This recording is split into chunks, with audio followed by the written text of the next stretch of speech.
Welcome everybody to the low kick tournament stream of Matcherino Cup 2020, the ST tournament hosted by our good friends over at Team Spooky. Matcherino for Super Street Fighter 2 Turbo. Old man games coming in strong tonight. I'm 4C Joe, joined alongside Flying V. Hey there, how's it going? A couple of old men in the chat tonight. Ooh, Lordy. Yeah, this is gonna be fun times. I cannot wait.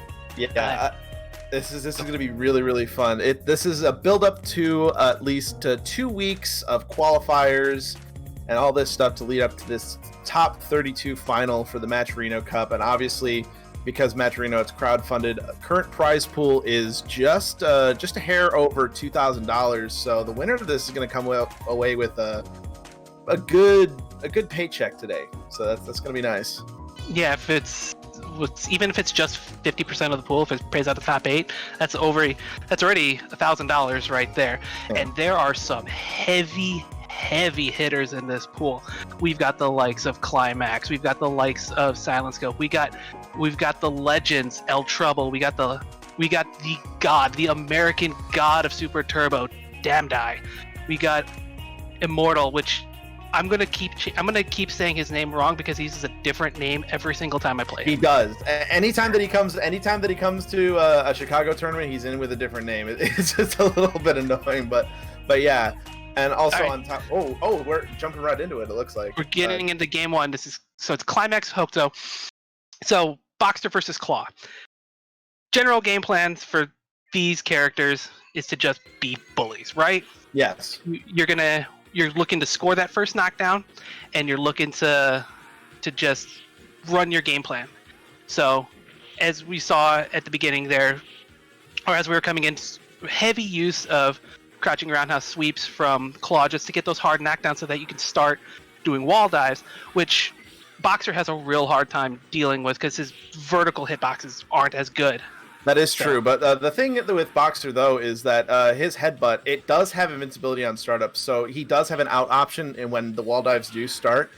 It's really up to the Claw player to recognize when it's okay to go for those wall dives and to at least keep yourself safe while you're putting your pressure on the knockdown.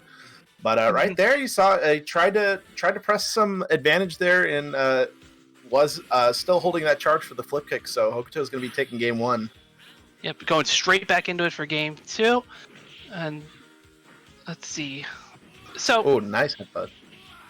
Oh, I'm lagging a little bit here. Let me try to get out of full screen here. Maybe if I. So right now, So there was a couple of dash lowers, and so Klimus is going to be taking that first game. The first round. Okay.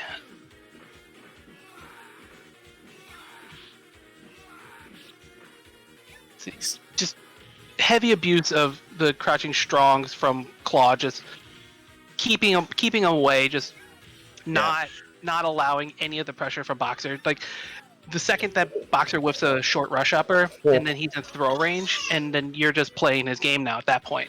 So yeah, and now he's also starting with the mix up. Oh my God, he just got stunned off of 2 hits. That's Super Turbo random damage. That's Super Turbo for you. But yeah, that's really Claw's game plan, and Hokuto's sticking to it. It's one of those situations where as soon as you start getting the knockdowns, on the wall dive mix-ups, the key then is to start mixing up your timings and when you do the splash, or if you could just wait until they do wake up, you land right next to them. If they're not pressing a button, you can just grab them. Like that's part of the whole entire vortex with Claw in any matchup. And this is just the kind of specific way you got to do it with Boxer because of that reversible option that Boxer has. Just keep the pressure on and force them to guess. The mix-ups from Claw are so strong that a lot of the times that you just have to commit. You can't react to a lot of the stuff. You just pick a direction and pray. And then after you pick the direction, if you block, then you pick what's coming up next. Ooh, Sky High Claw, nice option there. Caught him whiffing a button at mid-range, and that is a fast enough option where it could just beat it out, or at worst case scenario, chip. Yeah. Good use of the standing fierce as the round starter, feeling that there's going to be like a tap or a dash punch to start the round, and good enough to keep him away. The continued use of standing fierce and standing or crouching strong, medium punch to just bully and to just like be oppressive. That's the word I'm looking for. Oppressive. Yeah. So far, Klimas is trying to make it work. He's been playing really smart in the neutral, but this knockdown right here, that's gonna be the tick throw, and that's gonna be it. Hokuto in a very commanding position, or very commanding win for the first set. That was very, very clean. Like, admittedly, that was very, very clean. It was a situation where he was starting to kind of feel out in the footsie game in terms of just buttons. Catching all the mistimed presses from the claw with the good buttons that Boxer has to kind of jab with that. And then as soon as he got the pressure, started to get the dash punches up there. I actually was expecting him to go into the headbutt loops, but had the reversal options to get out of there on Hokuto's end. So that was a good kind of start. That was a good kind of warm up. We're going to be seeing those kinds of matchups a lot in this bracket, where it's just kind of standard ST stuff that's been, the the staple of this game since the 90s, Mm-hmm. Well, so the thing about this too is that a lot of this tech wasn't, or like a lot of it wasn't around back then. It's stuff that's been developed over the years and the years of playing. Like I personally, I only started playing Super Turbo super seriously in like 2009, and back then a lot of stuff since from then to now.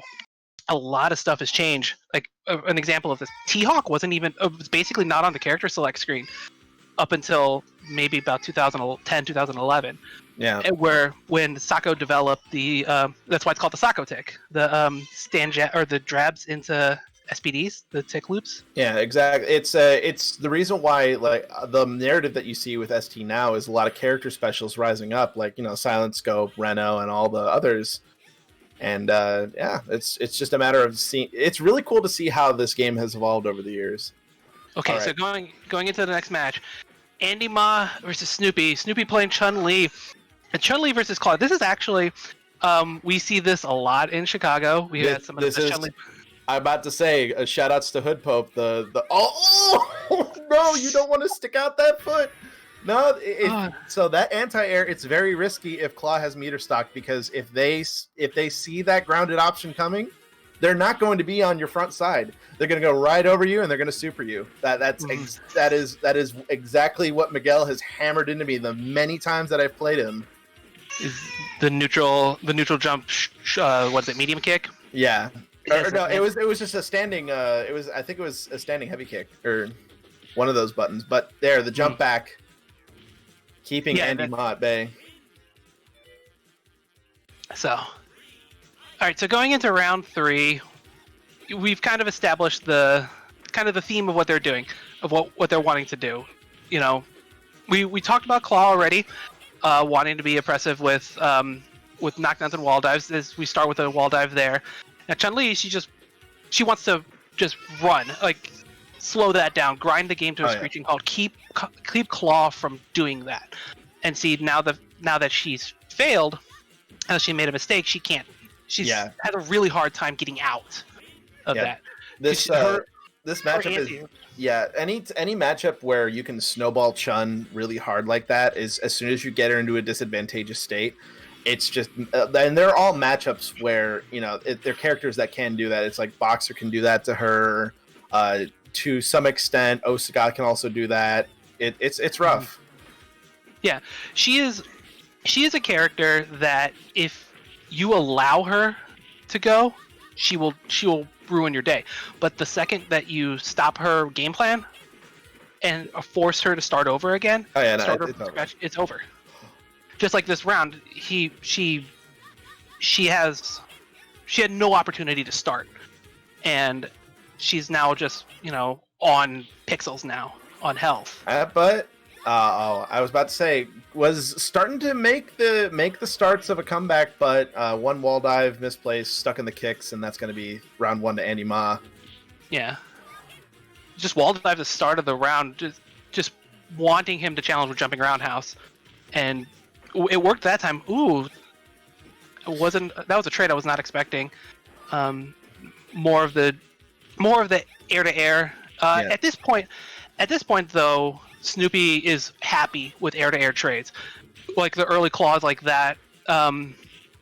If he trades, he's got enough of a life lead where can't jump while she's crouching. Can't jump.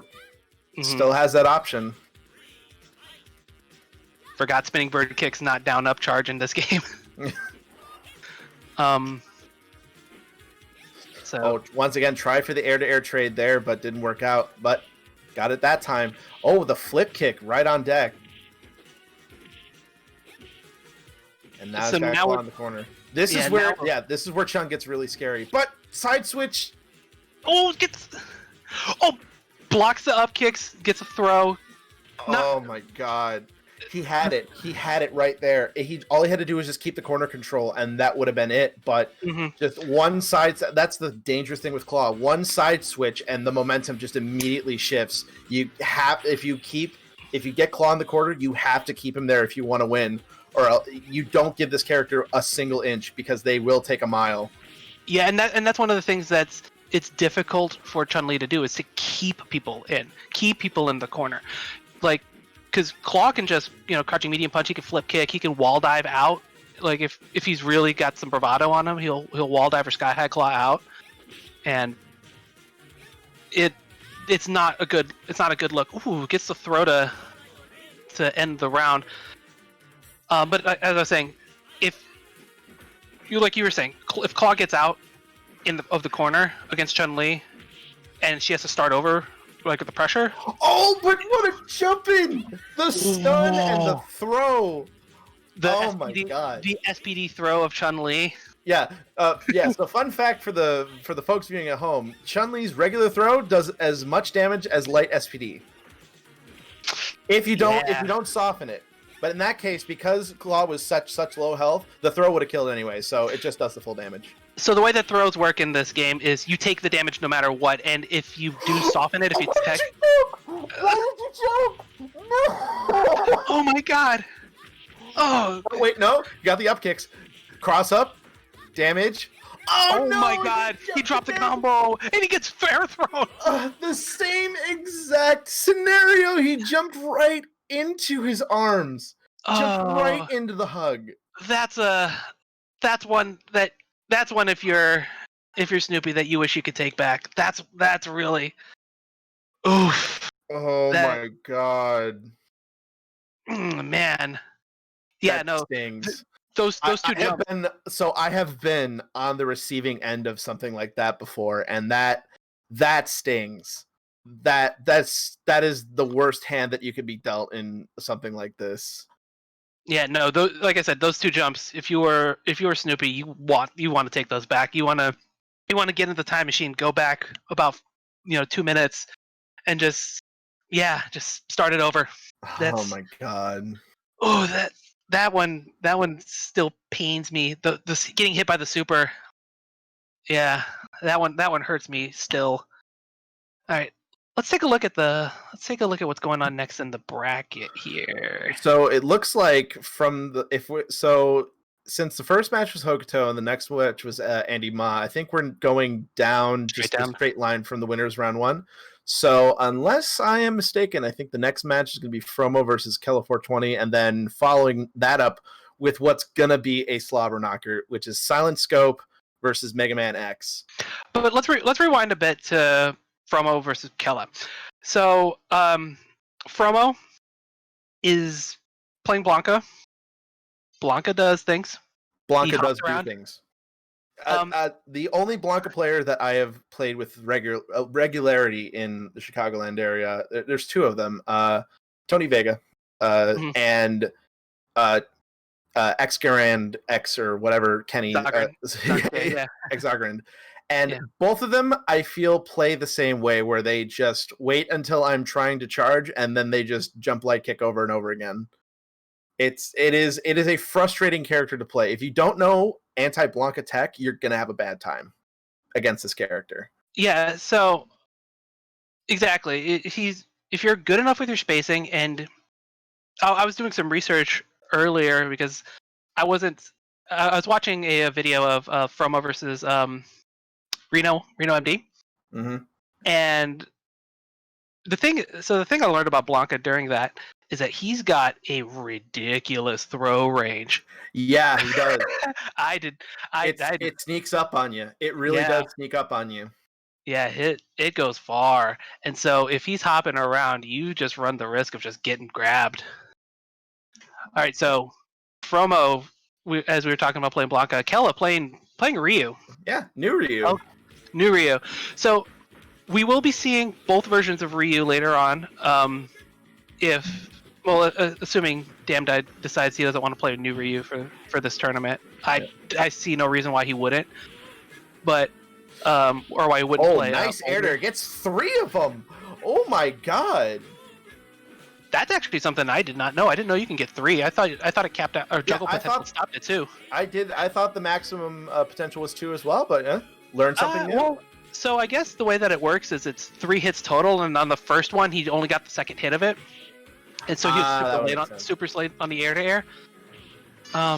Let's see, going in just super aggressive as Fromo. Now he's just doing the jump lights that we were talking about earlier, and just trying to bait a DP because he knows that if he's doing his jumps right, he's gonna safe jump, and that DP's not gonna do anything, and he's gonna just super him, and it's just gonna be game over. Yeah, and caught him jumping too much in the corner, up balls. That's going to steal it out, going to round 3. Yeah, well, I mean, at any point during that sequence, he could have just supered and chipped him out. Like, Blanca super does enough chip, and if he would have that sequence going as it did with all the jumping, he would have probably anti-aired anyway. Oh my god, man. The other side, and it didn't even combo. Oh no. Would you got hit by that? Absolutely, I would have gotten hit by that. 100%, I would have got hit by that too. Are you kidding me? No way that I don't. Oh my god, I would have bet my entire life savings that would have stayed on the same side. I was not expecting the crossover whatsoever. Oh, I wasn't even thinking. That wasn't even on my radar. So very impressive because that took a lot of damage too. That did. So, all right. So now we're seeing. So one of the things that I'm noticing from Kella is that he's not very confident right now in his fireball game. He's walking back and forth, but not throwing fireballs, getting him to jump and then DP. He's not committing enough to zoning out, to keeping him away. He wants to slug it out against Blanca, and so far it's not working out very well for him. Yeah. So, yeah, because I mean, exchanges like that's definitely the conditioning. Putting it in right there, that's 2 touches. That's death. Touch of death. That's Blanca, man. Yeah. You know what though? When you get hit with something like that, you just shake it off. Oh yeah, no. In a game like this, especially where it just so frequently happens, really the only thing that you can do is you gotta just shake it off and just go into the next round with this fresh mentality. Mm-hmm. Like acknowledge, like, okay, this is a game about situations where you just gotta avoid in general. I managed to get into it. That's my bad. Oh, so funny thing I just learned from one of the earlier sequences. I did not know that Blanca Ball on reversal punishes Hadouken from crouching heavy Hadouken. Didn't know that it punished that. So that's a good thing to know. A good thing to know for later on for any of you Ryu players out there or anyone aspiring to play Blanca. Caught him again. There's the 3 times. Tatsu afterwards. Get some more of that meter. Oh, but he backs off.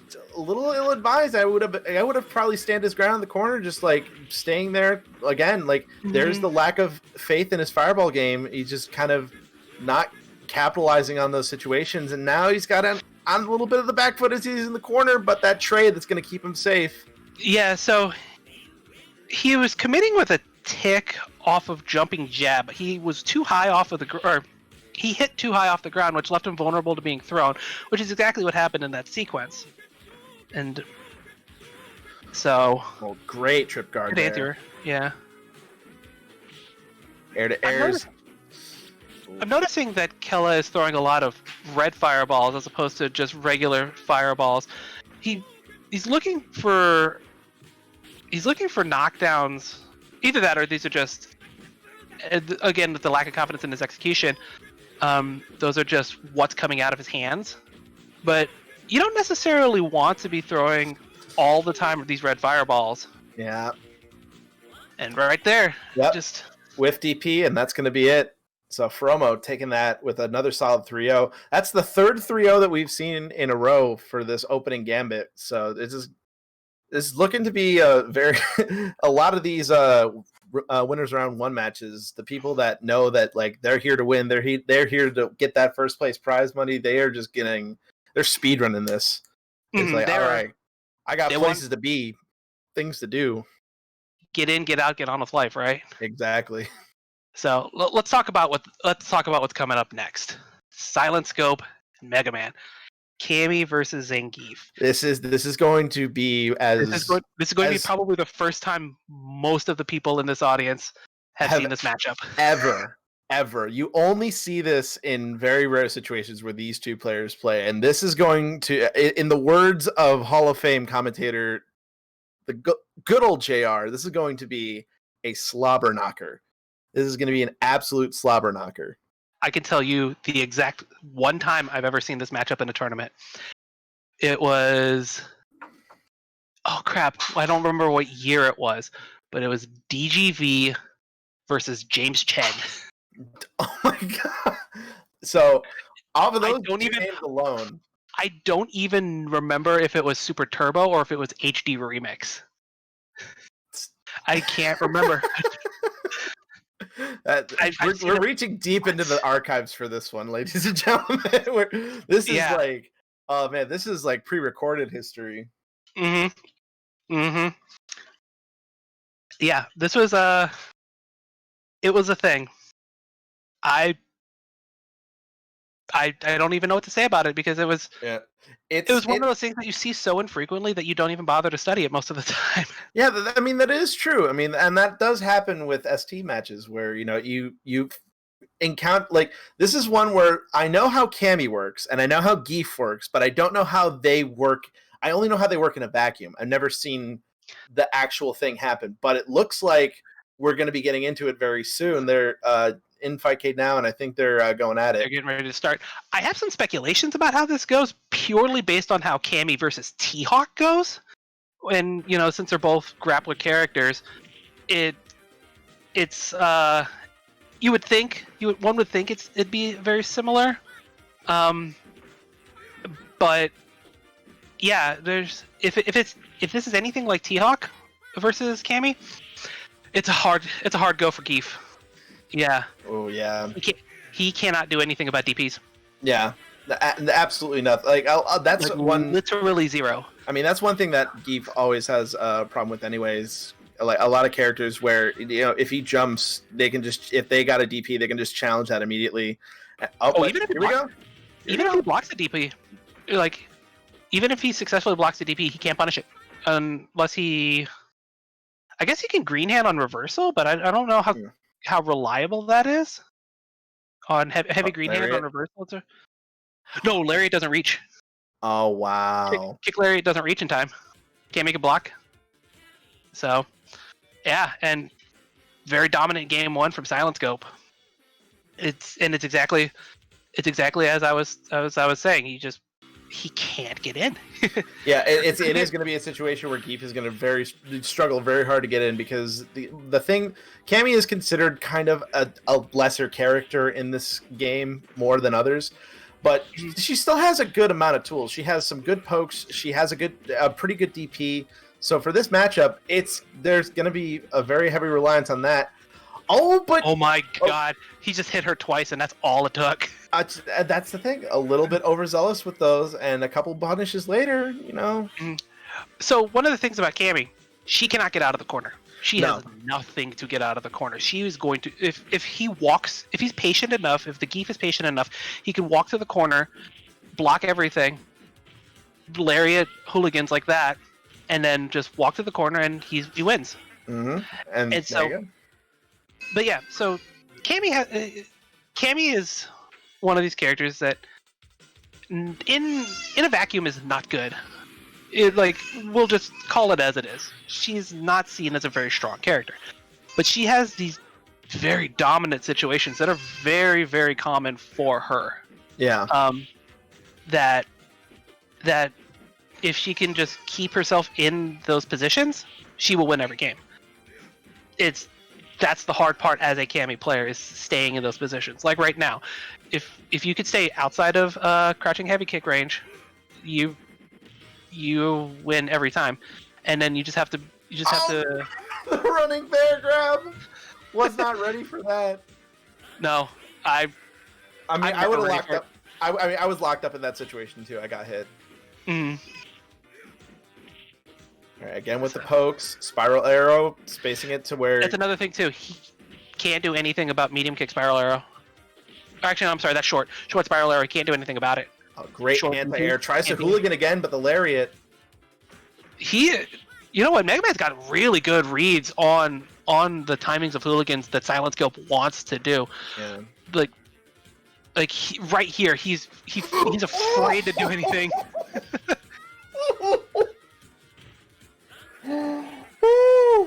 Oh, you can't see me reeling in my chair. That was OD. That's no fear. That's all it is. There's no fear. There is no fear in Mega Man's dojo. No, there is not. I have seen Mega Man play at many tournaments, and his geef in situations like that, yeah, he causes the brilliance to kind of shine. Oh, that's dead. Yeah, no. So just like that, but he started off this set on the back foot, but now Mega Man X on match point. Very quickly too, very, very quickly. So, oh, now and tick SPD, green head to advance. Again, he got it! That max range scoop, and I think that... Oh, I'm pretty sure he's catching crouching medium kick. There's nothing else that I think he's doing other than crouching forward. Oh, like he's just catching it. Oh, the trade! Oh no! Oh no! He wasn't deep enough on the jump, and he could have very easily just did standing fierce. What is it? Cannon spike or spiral arrow? I guess it didn't matter, but he could have done either one, and he would have. That would have won the trade. He would have brought it to a game 5. It wouldn't even have traded because it would have just comboed. He just wasn't deep enough on the jump in. Again, this is what we're talking about. Cammy's got some. She's got some problems. Her combo consistency is really difficult, or you have to do things very situationally, and that showed. Yeah, because that definitely did more show. than one. That's probably I think twice in that set where Silent Scope dropped a combo that would have been touch of death. Because Cammy has probably the easiest or the second easiest touch of death in the game. Right. To do. Because it's just medium punch, heavy punch, spiral arrow. Just from a jump. The easiest one is Dictator. Yeah, by far. Just press medium kick a bunch of times into scissor kick, and then and then you're good. Yeah, no, I've been shermed enough times by Arshad to be like, oh man, I should pick up this character. This is easy. Yeah. So that is now officially our first big upset of the night because Mega Man X was seeded 24th, and he just beat the 9 seed of this tournament. We were talking up at the beginning of this set how tough that matchup was going to be for him. And he played that matchup beautifully. He capitalized on situations where Silent Scope just locked up, and also just caught him pressing buttons like those reaching SPDs. Man, he must have been pressing some sort of poke or something because I mean, I have it. Like I said, I had it down to one button, exactly one button. It's crouching medium kick, and that's all. That's the only thing that I think was going on is that he had a masterful timing or masterful read on the timing of crouching medium kicks and was able to just scoop them. Which, like, I'm still in disbelief at the range that managed to get that. And we're not even talking like jab SPDs too. Those were medium punch, heavy punch SPDs. It's masterful. That's all I can say is that was just immaculate. Yeah, this is what's going to make this finals night really, really fun to watch, because it is just going to be match after match of that level of ST tonight. And these are players that have very, very strong reads on the people that they're playing, not even just the game, but the people. Right. Okay, All right. So from one uncommon matchup to a very common one. I had to look and make sure that it was Ultigat. Yeah, it is old. They're using a color swap, which the color swaps look very good. I actually like this boxer color; it's very fresh. Mm-hmm. No, because I was even thinking, because if we said another matchup, we don't see a whole ton. Because Nusagat, we don't see a whole ton, but Ultigat. No. So this is a matchup where Ultigat doesn't actually want to be at full screen. No, mainly because rush down or rush punch, because not even rush punch.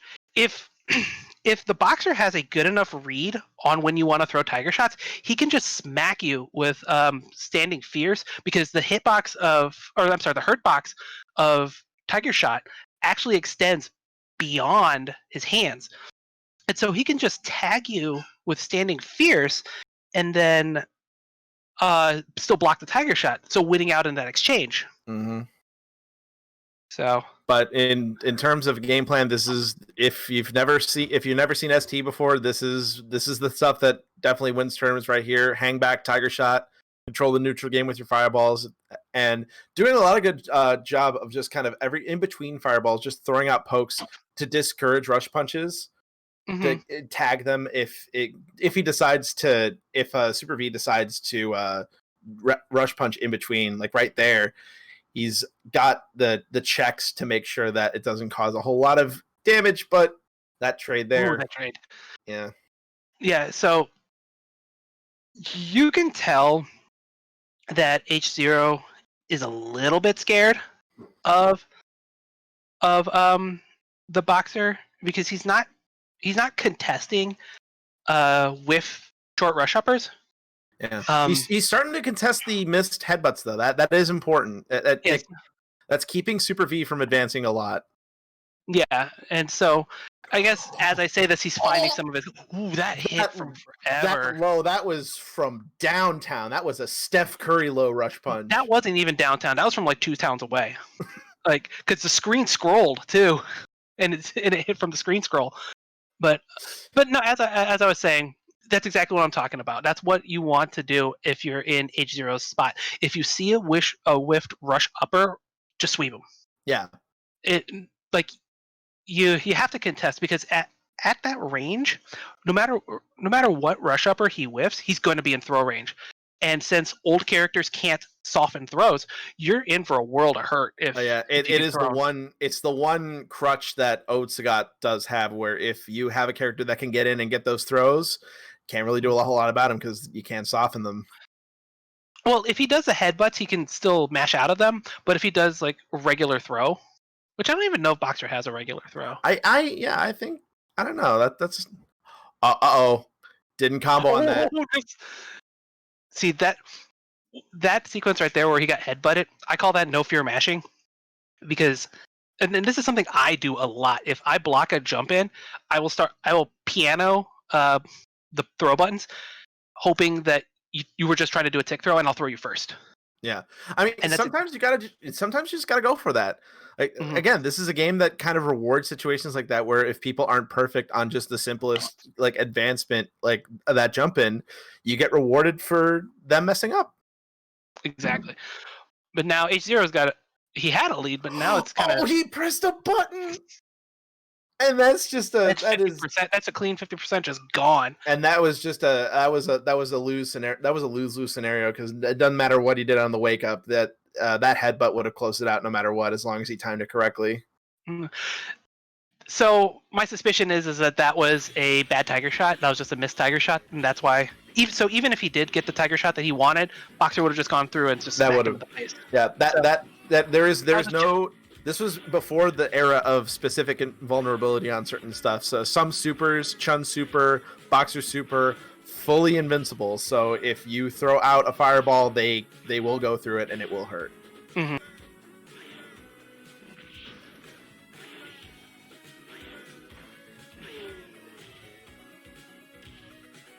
Round one. Oh, headbutts right through that low tiger shot. It's I got a secondary feed up, so I can still at least. Yeah, I got it too. All right. I had to refresh my browser. Oh, but here we go. The corner pressure manages to get some tiger shots, make a Super V back off. Doing really good to advance, but oh no. One jump in, and that is some big boy damage. Mm-hmm. Yeah, those jump ins from Osagat, they will hurt you. Especially, they will hurt you. And that combo is very, very hard to drop because it is one button, one special cancel. It is jump in roundhouse, close standing medium kick, cancel the second hit into DP. Yeah. And even if you mess it up and cancel into a tiger shot, it's still combos. It is a very forgiving combo. So H0 coming in with the momentum in this match, and still kind of just hanging back on the game plan, just sticking at full screen, punishing more or less full screen, yeah, more or less full screen, and just punishing unsafe advances from Super V. And that was a very smart jump over on that. I think he was reading. I think he was reading low rush, because that would have been. In that situation, that's a very common thing to do for boxers, is to try to low rush to get the frame advantage. Which, that's not something you'll hear us talk about a lot today, is specific frame advantages stuff, but yeah. Boxer, he wants frame advantage. He wants to be on his plus frames. He wants to make sure that you do not get turns. And he's a character that excels in that. So. Oh, knockdown, get the life lead. Little fake out there with that neutral jump, gets him out of the air. Notice though how the pace of the game slows down very, very much the second that Boxer gets his super. He got burned once on getting tagged by a super, so he's H0 now is incredibly hesitant to throw. Just like that. Yeah. As I was saying it, he became very hesitant to throw tiger shots, and he got of the devil, and he shall arrive. Yeah. So, just more of the same now. So, but the thing is too about Boxer is that he gets meter very quickly. Yeah, all those whiffed rushes, they're going to build up meter, and already, as you see, he got meter, he spent it. He has enough. There's enough health for Sagat where Boxer can get a second super in this round. Like, he may not have the health to do it. Yeah, he didn't have the health to get to a second super, but he had the time to get to a second super, and that's it for. Yeah, that really is just. That was a good kind of masterclass as to how Sagat kind of handles the Boxer matchup in general. And there was a good couple flashes of brilliance from Super V, but overall that was kind of just down the line ST. That's what most of this game is kind of all about. It's all like when people say, "Oh, it's about fundamentals," they're not joking. It really is just all about your fundamentals and making sure that you are on point with those. But one of the other things too that is shown that is a very, very, very big thing in this game is punishing mistakes. Mm-hmm. You throw one bad fireball, you deserve to lose. That's how this game treats you as the player. We saw that when we were talking about Fromo versus Kella. Mm-hmm. Yeah, when we were talking about Fromo versus Kella earlier, then there was maybe 2 or 3 bad fireballs thrown, at which he got punished severely for it because he got touch of death, he got jumped in on endlessly, mm-hmm. and to the point where it completely grinded his game plan to a halt, and that's why Kella lost. Yeah, exactly. Let's see what do we got next here. It's like Scuzz Bucket versus Brent. She's face Immortal. Mr. Brent Immortal. Mm-hmm. So this guy is usually the heavy hitter that comes around whenever there is a Chicago regional or major Frosty Fausting's combo breaker, he's usually going to be the one claw that is going to be up in top 8, usually ends up in top 3. And for the longest time, definitely was kind of was the thing that was keeping the ST heavy hitters in Chicago down. Up until recently. ST heavy hitters pretty much anywhere in the Midwest and pretty much anywhere in the Midwest and like, mid central, like pretty much from Tennessee to Minnesota. He's got that. He was the gatekeeper.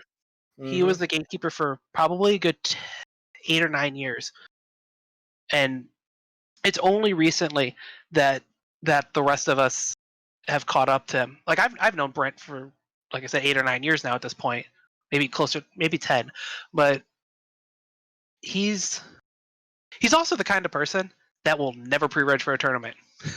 Yeah, you never know he's there until he's there. Honestly, it's the same thing in Third Strike with Soul Avenger, otherwise known as Carry. That dude, I will always remember the memory of, I think it was Combo Breaker 2 years ago, where he registered for Third Strike day of, got DQ'd round 1 because he was late to his bracket match, and then made his way all the way back to top 8. It's like, why do you do this to yourself? Why can't you, like, you guys are like 30 plus. Why can't y'all motherfuckers be on time? Like, so that story that you just told is actually a very common thing that happened in the East Coast back in the olden days. Justin Wong, Marvel 2. Oh yeah, that's right. I remember hearing lots of like old head stories about how Justin Wong used to always be like late to bracket and stuff like that. He would intentionally put himself in losers round 1 just so he could play more Marvel, because nobody could beat him. Yeah, that's fair. I mean, when you're Justin Wong and Marvel 2, that is fair. Yeah. All right, hopping right into it. Scuzz Bucket, another Chun versus Claw match. So, not a whole lot changed. For back heavy punch. That's a tech card. That's a Third Strike button. Yeah. It's not nearly as good in this game as it is in Third Strike because, well, nothing is as good as Third Strike back fierce. Absolutely no. I'm struggling right now to think of any button in any Street Fighter game that pales or that compares. That's what it is. So, Sky High Claw I'm not sure what he was hoping to do, what he was hoping to catch, but he caught something. All right, now the Chun just kind of hanging back on the jump backs. That trade putting Chun in the corner, missed super, and that's gonna be a throw. Yeah. So I guess there's one solace in making a mistake against Claw, is that his punishes aren't that stellar. Yeah. It's just his punishes are setups. Yeah, and that's kind of the nature of Claw in and of itself. I always refer to Claw in this game as the ultimate Vortex character, where you get that one condition, which is a knockdown, and then that's when you just start the overall Vortex in his kit. And the great thing about Claw is that he has like 7 ways to do it. Yeah, that's why I say he's the ultimate Vortex. So you just you roll the dice, you roll your D10, whatever. Yeah. But Chun-Li, she has a little bit of that setup with that down forward kick setup. Mm-hmm. Oh, catches him right out of the air, scoops. Just up kicks, and again throw setup, gets another one. This time lands on the same side from Brent, because there was the first one particularly I would have got hit by of those down forward kicks. That was a beautiful bait on the up kicks. That was very, very beautiful. So Brent's starting to come into it now. Yeah, 3 Sky High Claws to open up the round. And then just throwing them, just keeping him in the middle of the screen, which not necessarily what I would think you would want to do, but lock them up on the walk back, and then walk forward throw. So Brent taking up the 2-0 lead. So that right there, that moment, you can tell that I could tell from watching that sequence that that Brent is going to win this comfortably because he's put fear, and there's not a whole lot you can do when you've just locked them down in like a mentally. You got the space in their head, and so now Scuzzbucket's just struggling to figure out. Oh, but the delayed hit on that, what? The hitbox goes through the floor. It's so great. Oh, like but now Scuzzbucket's got the corner. Immortal's got to watch out. Baited on the flip kick. Jump back. Nothing hit, but caught the wall dive again on the way up, and Scuzzbucket staying alive. Yeah, he's staving off a loser's bracket run. Let's see. Oh, another Sky High Claw to punish that. Oh my god, just so much damage. 3-4 hits now. But say the next Kikoken is going to get wall dove. Like you could feel it. There we go. Okay, here's the mix. Oh, but caught the crossover with the flip kick. That's going to be a juggle, and that is going to be it's the round match point. Yeah. That juggle is actually harder than it looks because you have to hit the charge timing on that really tight. Yeah, it's late. It's later than one would think. Yeah. Fight Cade? Looks like it. We'll try to catch Brett with the jump back. Not going to quite do it. But he still has the corner, so he's got. Yeah, he's chilling right now. All of the space, but now he's kind of given up his lead, so he needs to do something now. Like he needs to do a little bit more than what he is. Caught by back spears. Maybe Maybe I was wrong. Maybe I'm wrong about a comfortable. There's something that Scuzzbucket found in himself. That was impressive. So, well, the one thing that Immortal definitely doesn't want, he's just got to shake that off and just kind of go into the next game with a fresh mindset. Now, and that's what he's doing. I think that's what he's doing right now is by standing in character select. He's just processing what happened. Yeah, this is also a good way to ice the kicker, figuratively speaking, in terms of making the other opponent just kind of not have that much momentum. It's a skill that I very much need to practice because there's moments where I just like, no, I just want to get back in and play. It's like, no. Oh, that was a real deep up kick. Yeah, like the icing the kicker. That's one of. I'm not as good as I could be in the actual game, but get me on every meta thing outside of the game, and I'm the best player in the world. Oh, and the Sky High Claw challenging the kicks, and that is going to be Immortal once again on match point. Match point, yeah.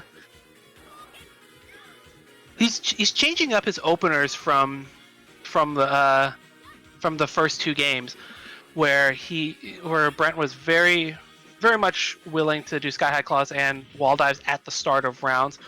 Now he knows, or he has a read that Scuzzbucket wants to jump at the start of rounds, so he's going to try to slide. Ooh, that was really good. Very good anti-air. Yeah. That was a very good catch. That was standing short too, so that's not something that you'd expect that button. Oh my god, he gets tagged! And misses the follow-up with the up kicks. Knocked down, one more wall dive, and that's going to be it. Yep. Immortal taking it 3-1 over Scuzzbucket, and he's going to be moving on. So not as comfortable as I thought initially it was going to be, but still a fairly comfortable win for Brent. That was almost kind of a dropped match on his end, because that one game that he gave up, he had, like I said, he had the life lead, he had everything. All he had to do was just kind of close out the game. But Chun in this game, if the player's good enough, they can find that one gap and keep themselves alive long enough to where it matters. Mm-hmm. Okay, so I'm looking at the bracket here. The next match that looks like we're going to have coming up is El Trouble versus Jericho 4. Now, I did a little research here. I'm expecting one of two characters from Jarek, and we only really know of Eugene playing one character. Yeah, oh no. El Trouble really, in terms, if you're an ST head, El Trouble really does not need any introduction. He's, been there, done that. Mm-hmm. I would consider he's pretty much Papa Sim amongst the North American players. Unless I'm mistaken on another sim that's out there. Afrocole. That's another one. Oh yeah, I forgot about Afrocole. Jason Cole.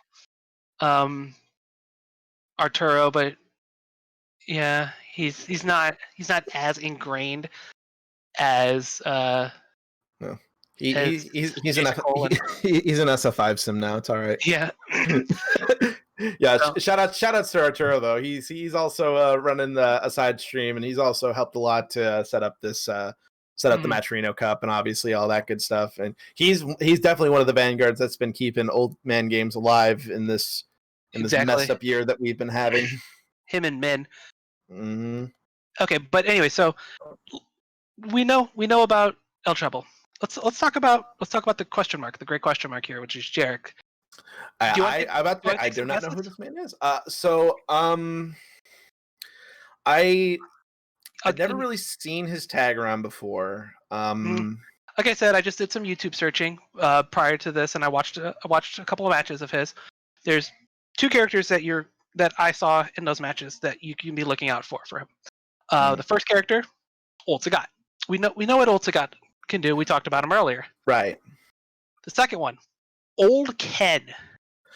Oh, the American special. Yes.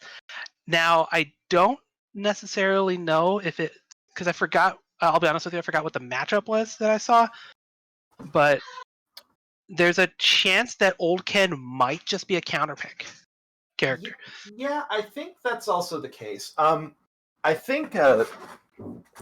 think in terms of you got to look at what character that he's going to face, in which case Dalsum. I think that Osagat is pretty much a lock in coming out at this point. Mainly because both the Shotos have a very, very rough time against Dalsum. That is a matchup where a lot of prominent Shoto, like Daigo's always said that that's always really that was always really a hard matchup, and a bunch of other Shoto players, they kind of agree that Dalsum is the kryptonite to Ryu and Ken. So I think that in terms of characters with Fireball game, I think that I really do think that that Osagat might be the pick, but I could be wrong. You could have confidence in the Old Ken, and it might work out. Yeah, like I only see Old Ken ever as a counterpick character. I know one person that plays Old Ken as their main, Vicky Viper. The only reason I know that is because I've played her so many times in tournaments. That is true. Every single time it goes 5 games, and I've seen her Oken too. It's kind of fucking nice. It's really, really nice. But yeah, so you generally would pick Old Ken in against Claw. Yeah, because Oken is a bit of a problem for Claw, and mainly because light DP is a god button in this game. Yeah. It's one of those buttons that nullifies. We were talking about the vortex that Claw has and all the different ways to start it. It nullifies one of the most annoying vortexes, which is of course the wall dive loops. You can't really do that against Oken, because if you do that and you're off even by a little, you don't even have to be off on the me. You could just get light DP'd out of it. You can get medium DP'd out of it. So you have 4 opportunities, like 4 frames of opportunity to get tagged. And it helps that DP is invincible from the very first frame that it is active, and then all the way up until all the way up. That's Old Ken for you. Yeah. All right. So. Well, he's hovering over it. Ken. He's hovering. I think we're gonna see it. This is a maybe. I'm getting excited now because I love watching this character. Please. This is the waiting game. We should have taken side bets on who is it gonna pick. Yep, it's Old Ken. Oh, you heard the yeah, because Well, of the color I palette. color I can't changed tell. 3 times. Yeah. Okay. All right, so here we go. Sim versus Old Ken. Now you were mentioning this earlier. This kind of matchup is a struggle for the Shotos as a whole. And the way that Ken moves in the air, he will get tagged by a lot of stuff that Dalsim can do. Yeah. And his fireball isn't as slow as New Ryu, and so he runs the risk every time he throws a jab fireball of getting slayed. Yeah, that is the one thing in this matchup. If they are at an unsafe distance, El Trouble can just react with a slide, and they will win the knockdown. They'll just win the exchange because you threw a fireball, I can slide under it because Dalsim. It's exactly the end of that sequence. He threw a fireball, got slid under, and then he was in chip range of super. Yeah, and also jumping at Dalsim a little bit of advice because he's also got a couple of pretty decent anti-air buttons. Standing heavy kick. Yeah, standing heavy kick, the standing chop. Mm-hmm. Which is, I think, back heavy punch. Yeah. He gets thrown straight out of his setup. Gets close stand or back medium punch. Oh, he baited! Oh my god! He baited a button with that. That was so big brained. That was so big brained. That's a 3,000 IQ play. Because I was already in the middle of speaking about punishing the whiff, but he spaced it perfectly. This is what you see with somebody like El Trouble that has just this wealth of experience with this character. He knows some of the. I would have actually been surprised with that combo. He has some, but what I was saying, El Trouble has some of this detailed knowledge. Oh no, is he dead? He's dead. He's dead. Yeah. Okay, on the flip side, there's Old Ken for you. Yeah, that's also a combo you can't drop because it's the easiest thing in the world. All you need is just one jump in. Mm-hmm. Jump, medium. Oh, but here we go, knockdown. And now this is the part where Ken just gets put in jail once again.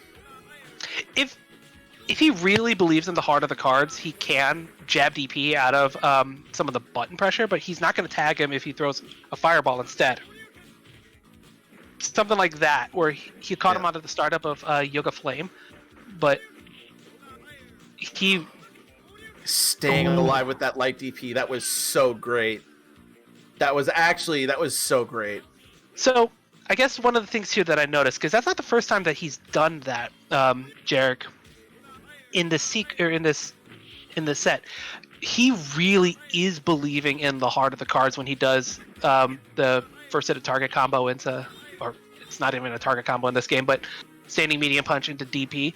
He's not hit confirming it at all. He's just doing it. So he's truly believing in the heart of the cards on it. And getting chipped out. Good smack on the chop, or anti-air with the chop. Oh, and the slide. A little bit too far forward on the jump, and that is going to be 2-0 to El Trouble. Yeah. So, but Jarek showing some signs of life in that last game. If he plays his cards right, he could still stay alive with one more game. It's a matter of, once again, just kind of avoiding getting into the position where you just get sent into jail from that fireball. But again, it's so tricky to keep yourself safe at that kind of distance versus Dalsim.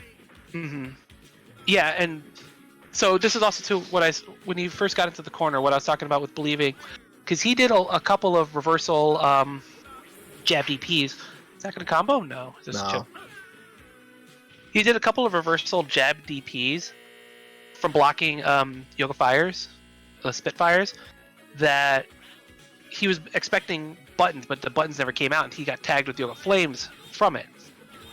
And so now he needs to go from believing like what I said earlier. Now he needs to reel that back a little bit. Yeah, because now he's taking a couple of too many little mitigated risks, and he's end up getting in trouble for it. Yeah, these are just like unforced errors in tennis. Like there's not necessarily he should be doing those, and it's not like he's being put into checkmate positions, when it happens. So he's not being checkmated or like being forced to DP in this. He's just choosing to do it because he feels it, you know? Yeah, I mean, sometimes it's good going off of feel, but in that case, it did end up paying off a couple of times in that setup, because he did get that one jump in. He did get that one time where he did win the neutral off of that one exchange. He got the win condition that he needed, and he got that round. If he would have kind of followed up with that, I don't know. I feel like he kind of got a little bit too overconfident in a couple of those scenarios, and El Trouble just kind of backed it up and slowed the speed back down to where he was comfortable and had control over the neutral to make sure that he was not pressing any sort of advantage himself, and then it was just downhill from there. And that's the name of the game when you're talking about Dalsum, is controlling the pace of the game. Because Dalsum wants to slow it down. He wants to be the one in control. Mm-hmm. Where if you're a character like, specifically thinking about the Dalsum matchup, you're a character like DJ, a character like Fei Long, where you can control the pace of that game much better than Dalsum can, then you're going to win. Now, based on what we saw there, Ken was struggling. At least Jarek was. I don't know if necessarily if that's something that could have been game plan changed, you know? Yeah. But he was very much he just relinquished control of the pace of the game to El Trouble, and that ultimately was his downfall. Mm-hmm. So, like, it's one of those characters where the goal, the game plan, how to deal with that character is pretty much the same for everyone that you play. It's just if you're able to do it. Yeah, it's a matter of if you can versus should you can.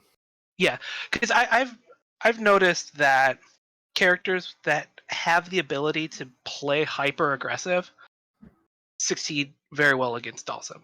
Characters like Boxer, characters like Claw. Oh, Fei absolutely. Long, Especially DJ. in those scenarios, especially if you get a knockdown against Dawson, because he doesn't really have a reversal to speak of. His wake up options are lacking. So if you do have a character that can get him into that knockdown situation, again, you can take control of the match back into your favor.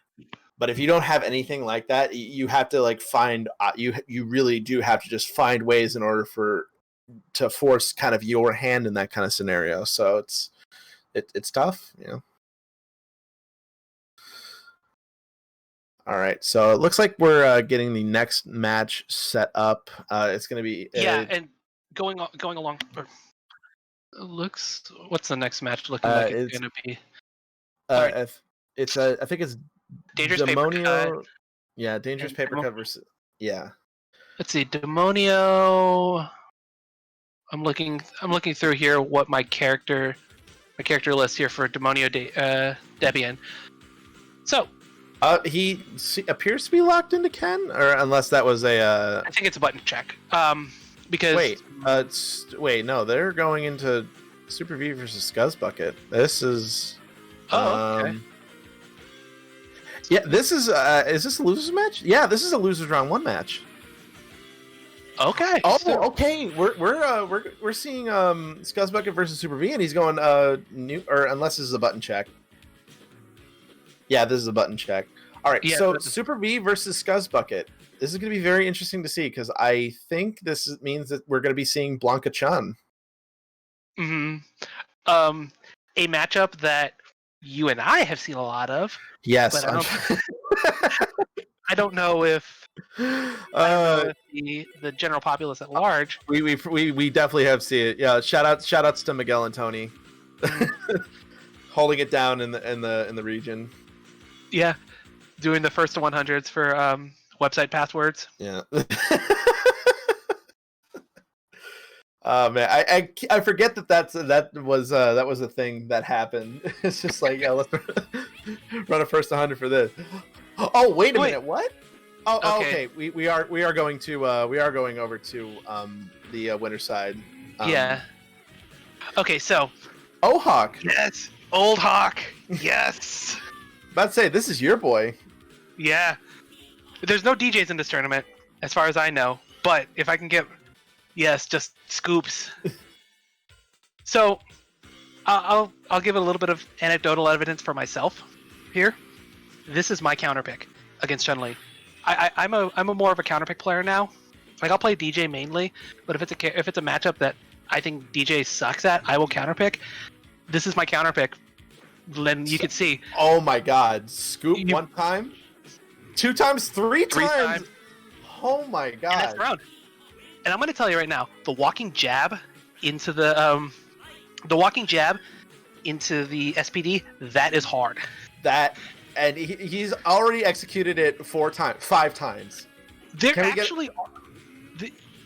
actually, if you pay very, very close attention, there is maybe like a 1 or 2 frame gap where Dangerous Paper Cut could have gotten thrown. But I don't know if Debian just doesn't believe it, or he doesn't see it, or doesn't know it. He switched over to Ken with the quickness. Man's just got double perfected by Ohawk. Yeah. He switched over with the quick. I think that might have been a mistake. I think he wanted old Ken. I could see that, yeah. But oh man, like you just said right there, man, Old Hawk. The scuzziest character, but that's so beautiful. And you said you pick Ohawk mainly due to the button difference, right? Yes, because so for Old Hawk versus a new Hawk, standing heavy kick, much better button than new Hawk. Crouching medium kick, better button. Jumping jab, better button. Splash is a better button. He just has better neutral tools.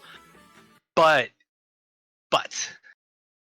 if I wanted to do a knowledge check of my opponent, I'll play New Hawk. And then that's when you switch over to old. Well, no, like I'll play New Hawk as a knowledge check against an opponent that I don't think knows how to deal with T-Hawk at all. Because you get to do some extra scummy stuff like with crouching roundhouse into super. All right, there you go. Finally got the Oken. I don't blame him. Sometimes that code is hard. Match left and right. Oh, nice anti-air. Let's cross up. Here we go. Scoop. There we go. Oh, and that's heavy too. That's gonna hurt.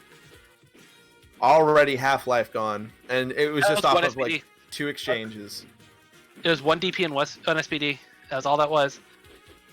But now is the part where Ken is in an advantage because he's a. Oh, he just went for it. I was going to say that he was a neutral, but Debian decided not to play neutral anymore, and so they're right there. That is Debian trying to challenge the tick throw setup. He's trying to find the 1 frame gap, but he baited that. Dangerous Paper Cut baited that masterfully.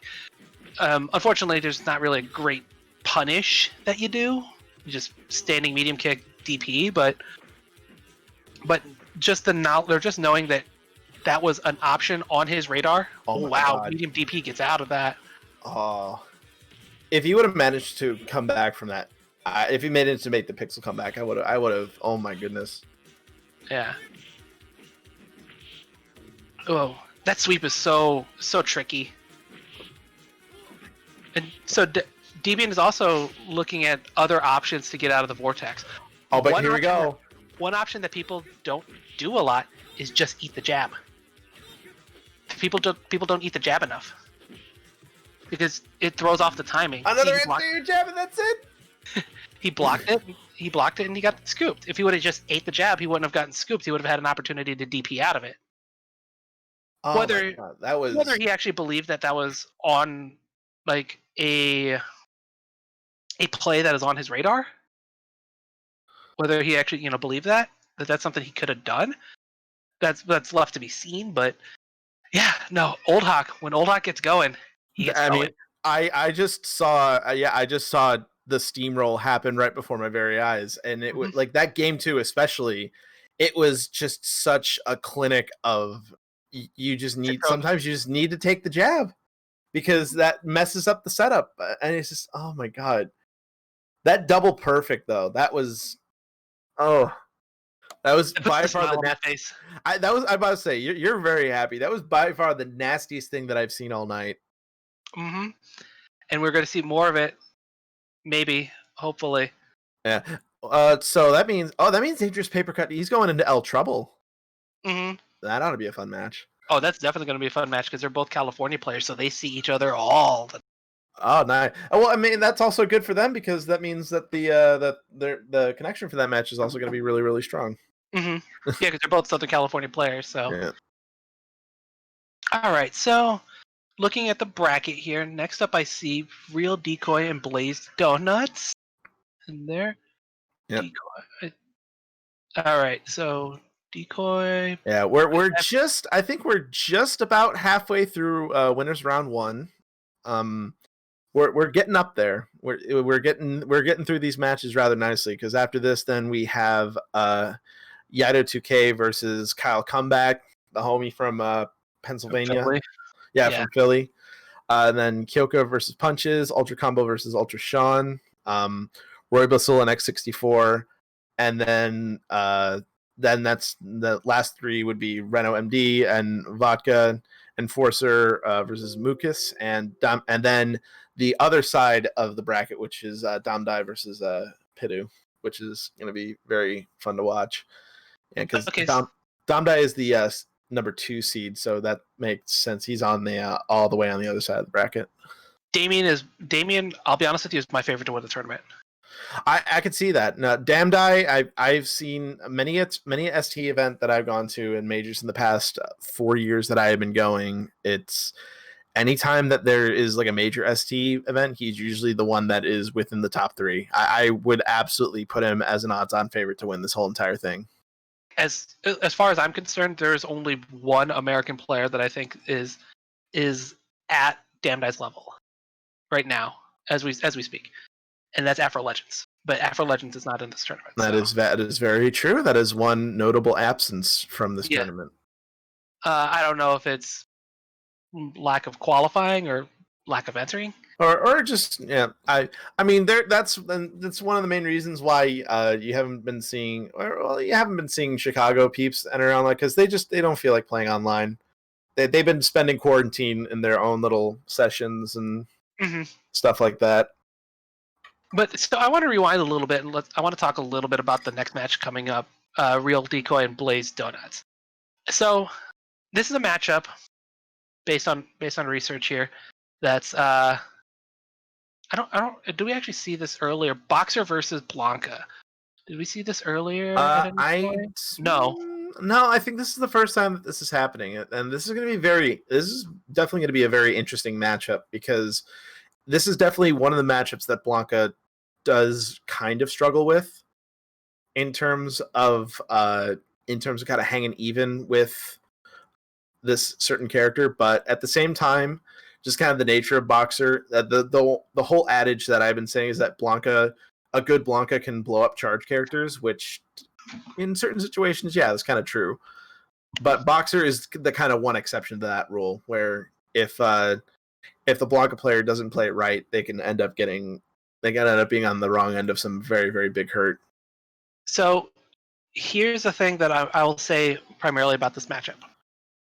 Blanca will have a very difficult time starting his game plan because he cannot cross up Boxer. No, yeah.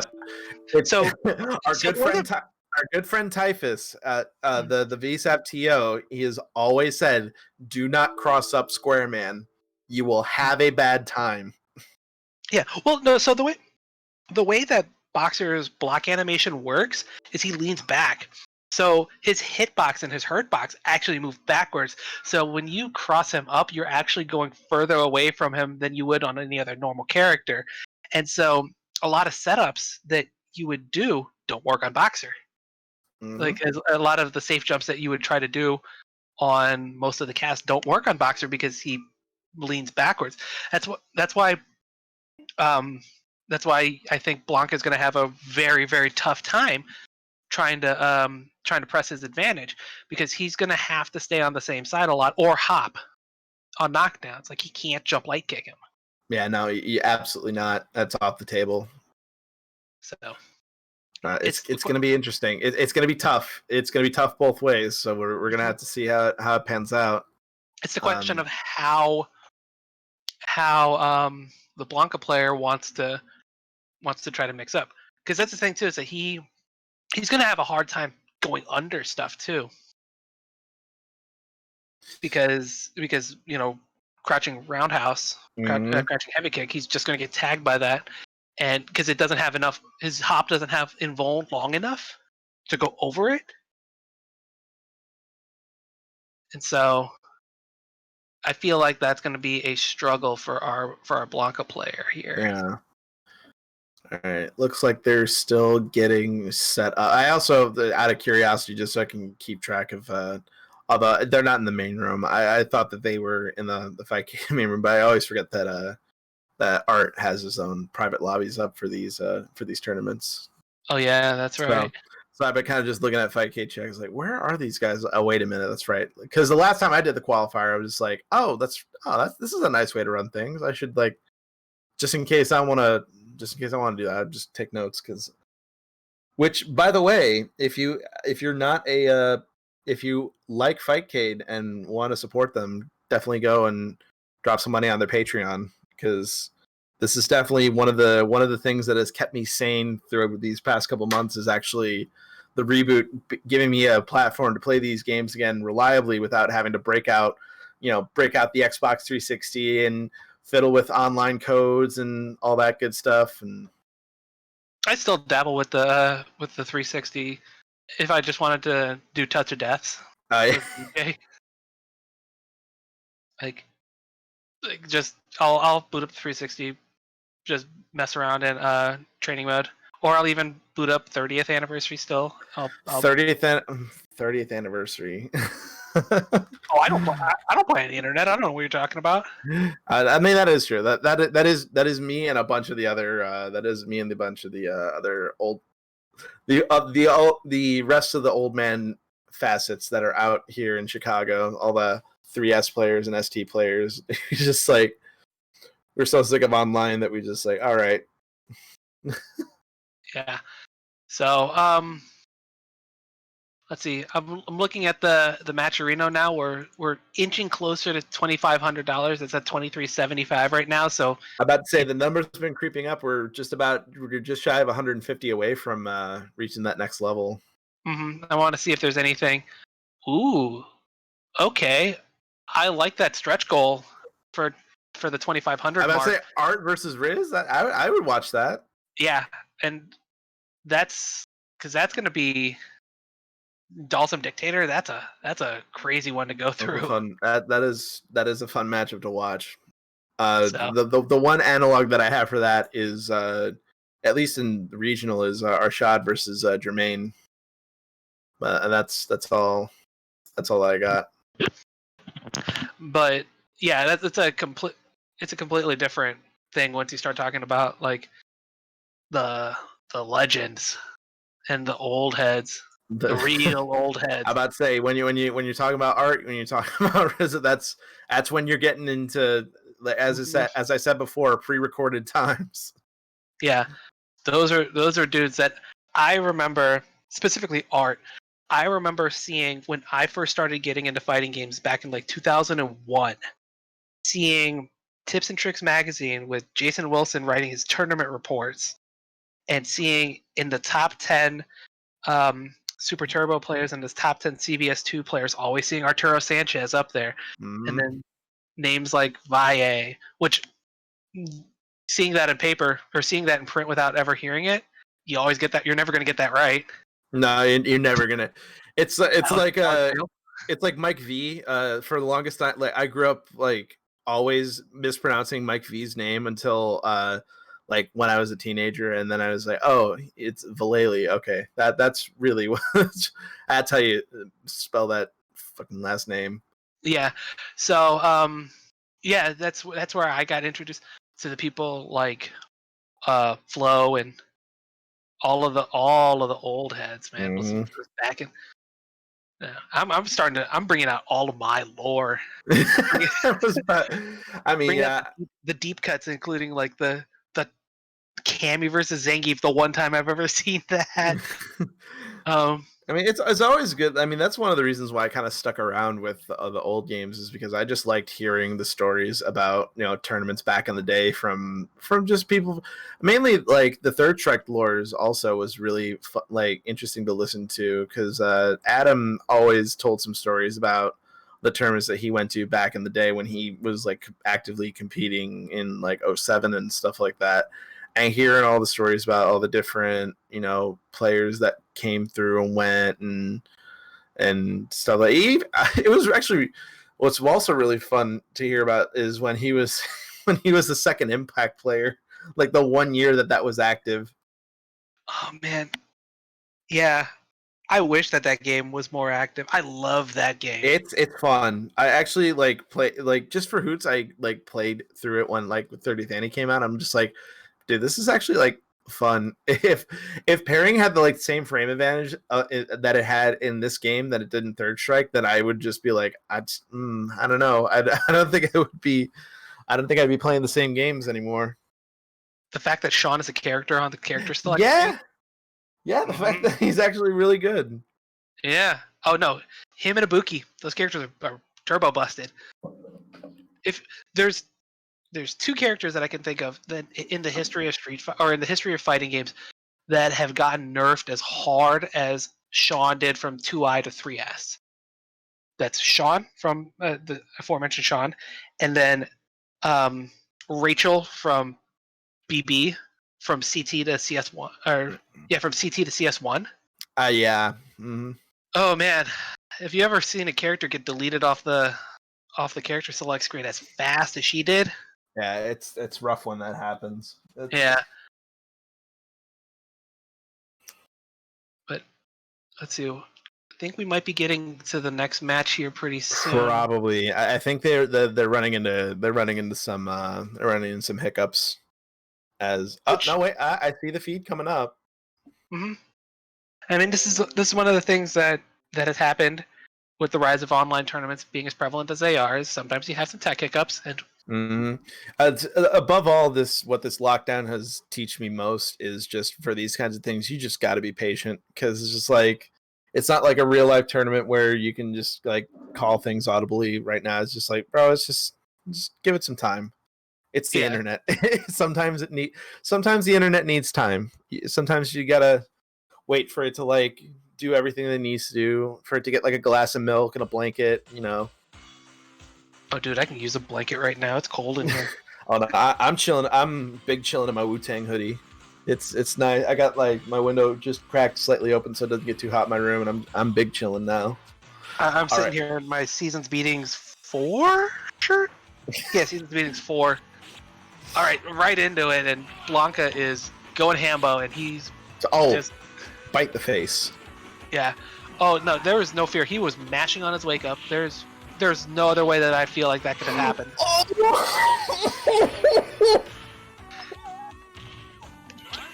Once again, I got hit. Yeah, I got tagged. That was dirt nasty. I would have blocked the first one, the blockable, but I would not have blocked the jump, the hop across. No, never in a million years. That was brilliant. That was such a good crossover. And here we go. Once again, momentum in his favor. Getting the face bites. Knockdown. This is what I was talking about in our lead up. Oh, wow. Just reversal super. No fear. And real decoy just dominating steamrolls game one. But this is what I was talking about earlier, though. He did not do a single jump short. Apart from in neutral, he didn't use one cross up jump short. Everything he did was on the ground, and he moved forward on the ground and using Blanca balls to try to set that up. And that's what Blanca wants to do here. And again, there you go. That's the game plan. Not a single jump light kick. But now he's in danger of getting hit. But the Blanca ball on the end of that. Yeah. The decision to jump backwards instead of jump forward was what did Blaze Donuts in. Because if he would have jumped forward, the same thing would have happened. He would have whiffed the super, but he would have been out of range of up ball, and then he would have been able to super in retaliation.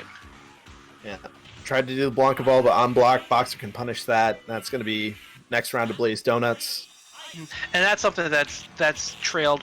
Wow, he Blaze Donut. Walk up and grab. I saw that. No fear. You know what? No, I respect that. I respect Blaze Donuts. The bravado. I mean, both of these players, they seem like they are not scared of each other at all. No, I wonder if it's a player read or if this is just how they play. Like they just are just maniacs and just unafraid of pressing buttons, which worked out for Blaze Donuts that time. And just going straight back into it. Yeah, so I really like this color for Blanca, by the way. Yeah, this is really good. The zombie Incredible Hulk color. A dash under, but grab on the wake up. Now he's got him in the corner. Here comes the pressure. Oh, the stun, headbutt. That's gonna be it. And very dominant. He missed one cross up throw. He got thrown out of his hop, and then just momentum. Yeah. Which, that's one of the things too that Boxer does. He's a very, very heavy momentum character. He'll just go. If he gets to go, he'll go. And just like this, he's just rush punch, rush low. Yeah, just keeping that. Oh, and use that as a trip guard, as like an anti-air sort of trip guard. So that's like, I've never seen low rush used like that before. I mean, the expectation probably was that he wasn't going to jump, but I mean, it worked out for him. So that's one of those things. It works. Yeah, it's one of those things where you look at it and go, okay, that's not supposed to work, but then you take it to the lab and you understand it. So, Blanca ball. Try to instant overhead and then just gets tagged for it. I don't know what was supposed to be the follow-up, but he got punished for it. Is that enough? That's enough. Yeah, that's gonna be enough. Just enough to the last punch. I think the last punch does a little bit more chip than the other three, so that kind of, I know it's 10% like for the whole thing, but I don't know if it's like 2-2-2-4 something like that. So now Blaze Donut's doing a really good job of shutting down the ground game, and it's now kind of forcing Real Decoy to take some chances on the jumps. Super block, punish with the rush. He is so lucky that Boxer did not have his super. I was about to say, if that was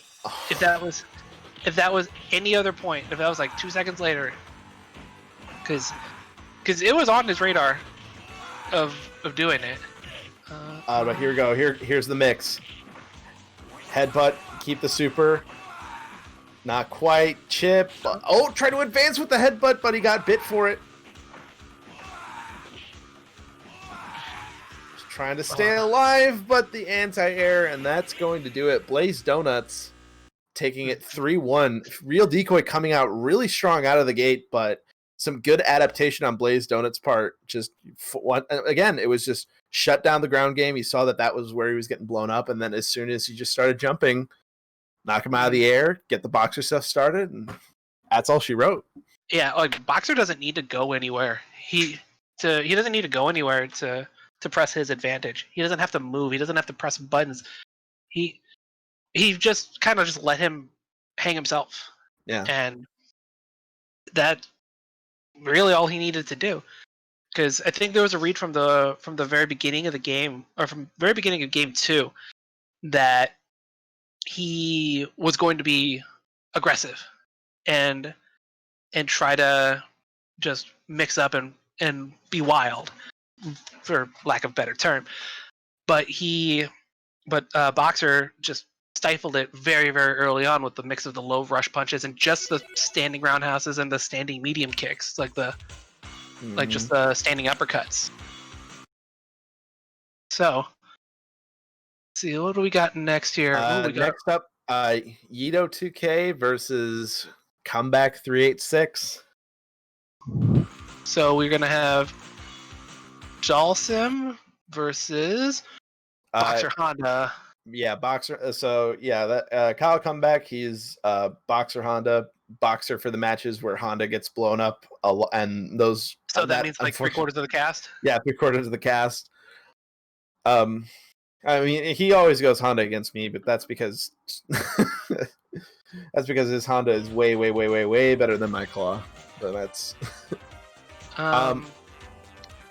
So I guess this is still a button check. I guess they're getting ready to go. Mm-hmm. Trying to think, because the last time I played him, he played mostly Boxer because that matchup is abysmal. I can imagine. When basically Honda's entire game plan is stifled by one button from DJ. Yeah, that's really the thing with Honda is that so when I was introduced into ST, I was introduced through Bathtub Leviathan, our good friend Brian, and he and a couple of the other Honda mains, they told me that Honda was a bad character, which in a vacuum, yes, but as I've learned to play Honda players more and more and more, I'm just like, nah, this character does have some stuff that is very, very good, but it is stifled. Again, it is stifled by a couple of things that just do not work out in his favor. So Honda is a character very much like Zangief that is very polarized in his matchups. He has probably the most 8-2s in his favor, but he also has the most 8-2s against him. So this Dalsim is an 8-2 against him. Yeah. I don't agree personally with Kyle picking Honda here. He may have a different read on it, but it's from the way that first round went. I think he's gonna want to think about switching to Boxer at character select because he's getting really dominated in this first game. Yeah, Ito is really just kind of playing the matchup down the line. Although throw right out of it. Oh my god! So the hitbox for a super Dalsims, it extends and it like covers his face. So that's kind of what happened. There's that butt slam kind of just tagged, but Kyle goes right back to Honda. Right back to Honda, really? Not even a moment of hesitation. I wonder if it's probably. I would imagine it's a confidence thing. I mean, that first game though, I don't know if there's anything that I would say necessarily that would make me believe that Honda was still the right choice. You know? Oh, and got thrown again from such a far range. He didn't even soften that throw. That one, he ate the whole thing. So. And this is really just the problematic part is that as soon as Dalsim's just got the range, he can just keep Honda in jail. He's got to watch out. Yep, that is a reversal or die situation. He could have avoided the fireball, but even then, Dalsim was at a range where anything that Kyle would have thrown out would have got tagged.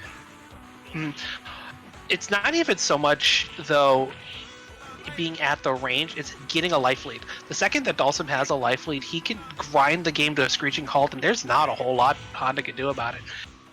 But here we go, got the mix! He tagged him very, very well with the jumping roundhouse, and that kind of opened him up, which, like I said, it lost the life lead, so we're now playing Honda's game at that point. But, you know, as the round goes on like this, where this is where it gets really rough. It's just really dirtling and just slowing down. Ito doesn't have to do a whole lot. He just keeps throwing his fireballs, just trade every opportunity he can. Is he gonna chip? He's done at that time. Yeah, but that's gonna chip the dive kicks. That's gonna close it out. So a couple of flashes of brilliance there, but I mean, at this point you're dominant. Down 2-0, and you can see he's kind of debating it. Like, if I was in this position, I would switch to Boxer. Obviously, I'm not. But is there anything that you could do that changes the outcome of the game? I mean, if he manages to get on the board and ride this all the way back, this is going to be very, very amazing to see. I mean, I have seen stuff out of this from Kyle before, but this is very much a vertical climb back up to the top. Yeah, and I think part of it too, now that I'm looking at this a little more, is Kyle's choices of jumping buttons. He's relying very heavily on jumping roundhouse and jumping heavy kick, and he's trading a lot in these situations. When maybe if he does, butt splash to try to move forward, that's real early stun. Or maybe even like belly splash, the jump down fierce to try to get around the fireballs. Maybe those kind of button choices change the way that the landscape of this matchup goes. Trades with the super, and what's another one of the real unfortunate things about Honda is that his super, it's bad. Yeah, it's not even that it's bad, it just doesn't work 3/4 of the time. Yeah, and that right there, that's going to be it. So Kyle going to be knocked in the losers bracket. Yaito going 3-0 into the next round of winners. And I mean, that was just a really, I definitely agree. Like, he should have probably just gone boxer. I feel like he would have had a better chance. But at the same time, I know the kind of player that Kyle is. He definitely is very much I'm going to stand my ground and see how this works out kind of player. Mm-hmm. And all props to him. I mean, he did have a couple worse. Yeah, he had a couple of moments where he did solve the puzzle and he did get into the position where he made Honda work, but at the same time, Yaito just kind of saw right through that and was like, all right, you know what, that's all right. You get your one. I'm now gonna start playing now. It's like Spider-Man. Everyone gets one, right? Yeah, everybody gets one. So yeah, and say to the whole group, Peter. Oh, apparently everybody gets one. There you go. Exactly. So let's take another look here at the Matcherino, see where we're at. Still inching closer. 2387. Yeah, we're almost at the 2400 mark. We just need like a couple of other people to just bump that forward just a wee bit. Mm. Just give it like a wee nudge. Yep, just a small push in the right direction. Let's see here. The next matchup here, Kyoa and Punches, I think these are the only two players that I do not have any notes on. I was about to say, these are also two players that I have no information on either. I've seen the name Kyoa floating around on Fightcade, but I've not challenged them at all. Because usually when I just get random challenges on ST, it's usually when I'm in the middle of like playing Third Strike, so I'm just like, stop bothering me. Calm down. Quiet down over there. I'm trying to play. Yeah. So it'll be interesting to see. It'll be interesting to go into this match blind because. Oh yeah, I'm very eager to see what we're in store for. Maybe we'll see a character we haven't seen yet tonight. Fingers crossed that there's still a DJ player in this pool somewhere. Yeah, you never know. You never know. This could be the one. Yeah, like one of these could be the one.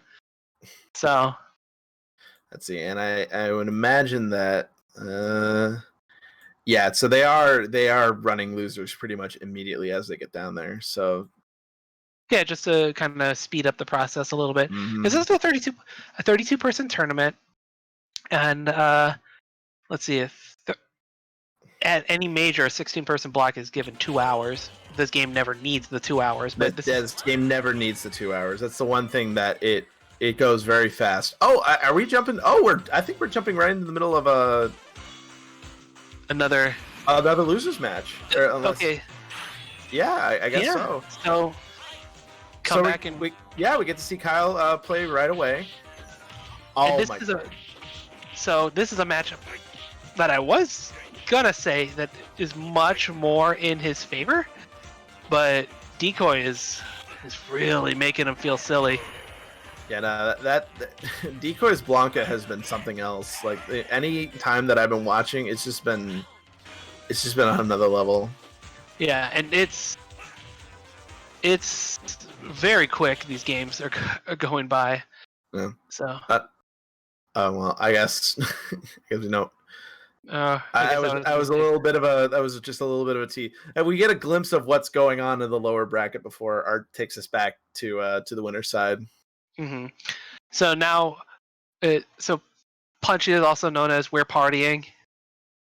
Maybe that's why I didn't get any information. It's because I was using the wrong name. Yeah, I'm about to say that. I was using that We're tag, Partying. That tag is that's very good.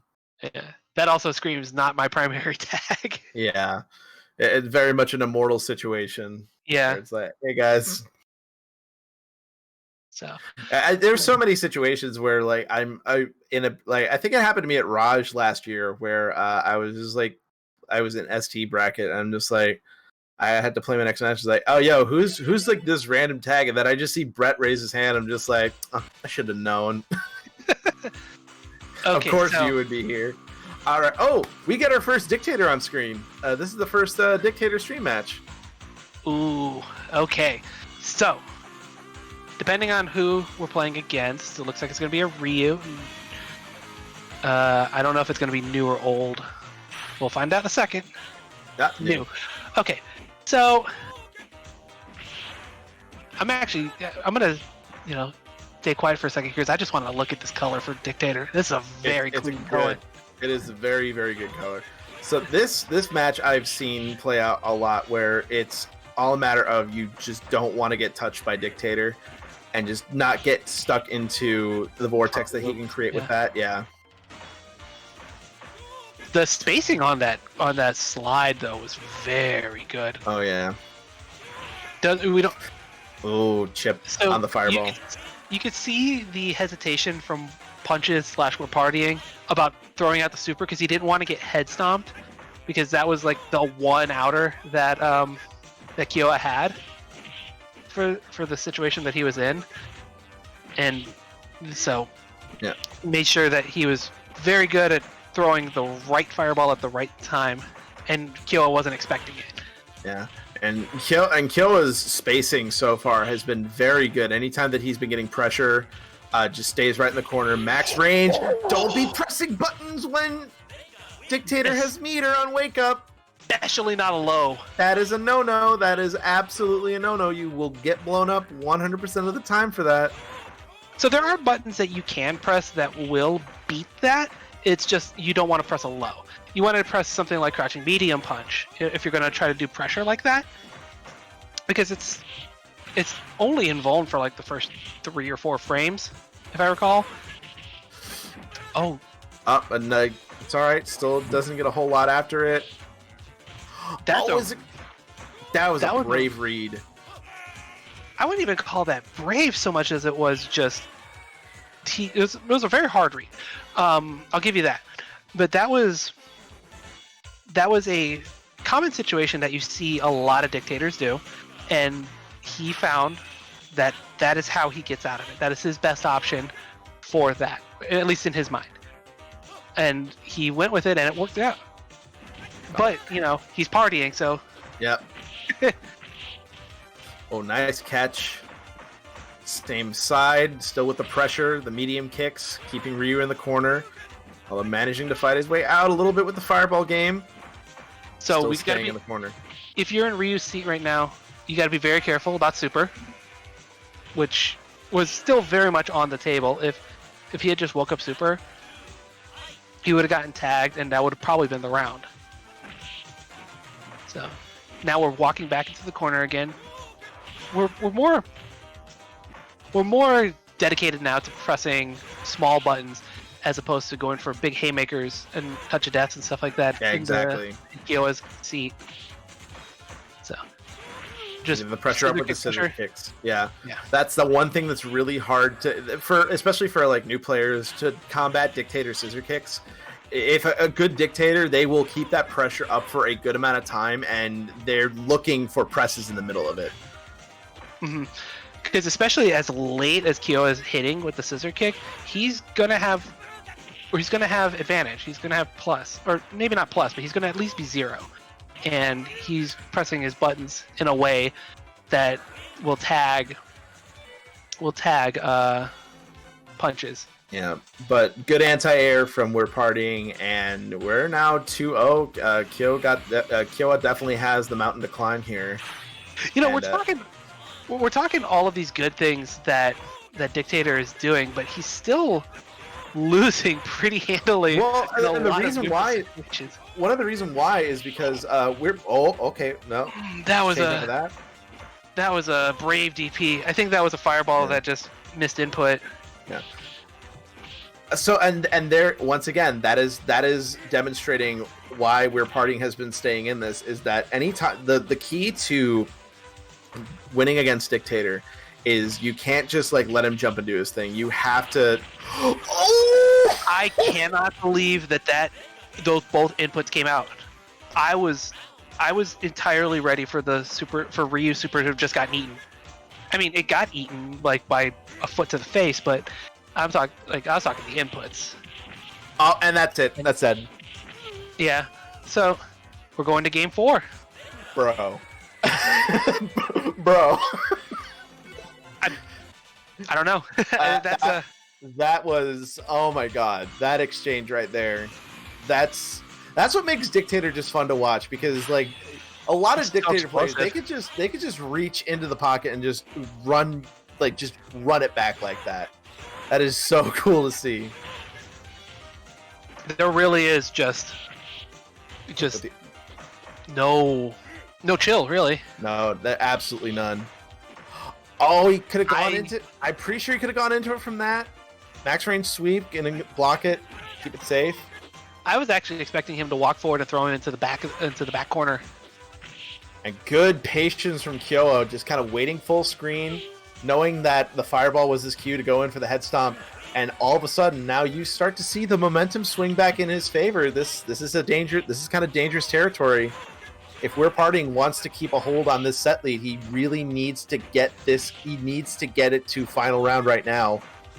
So, I want to talk about the start of the round there.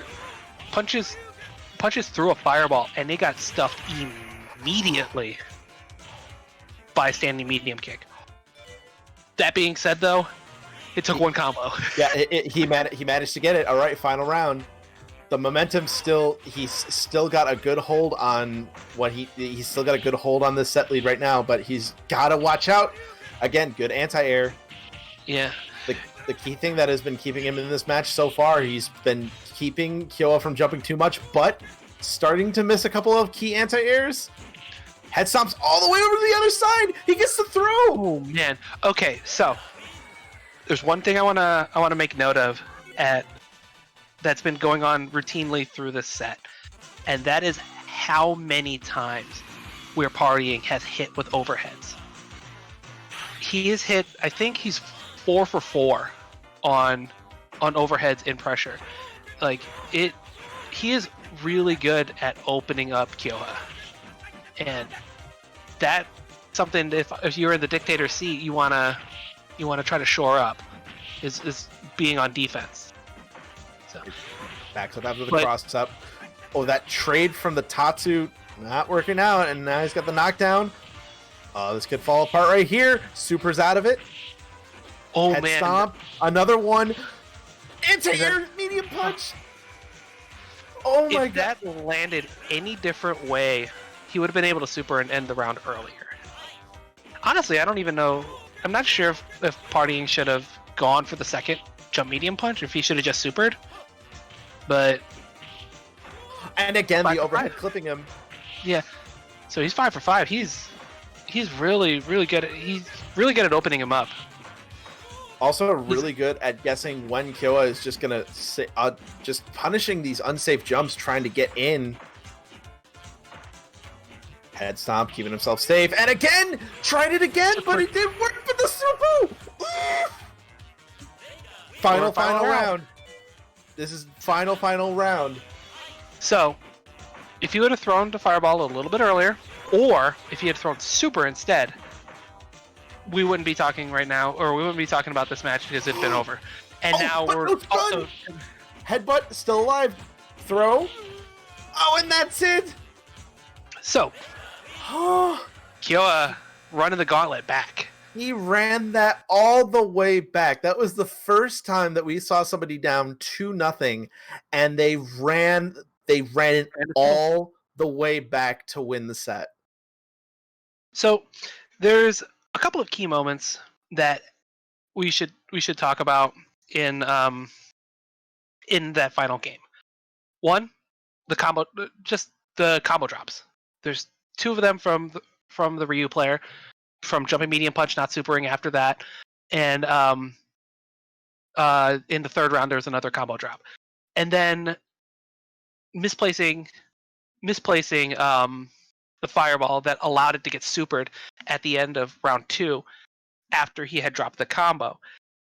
That's the kind of thing, like we were talking about earlier. Super Turbo will punish you for mistakes. You made a mistake, you deserve to lose. Exactly. It is.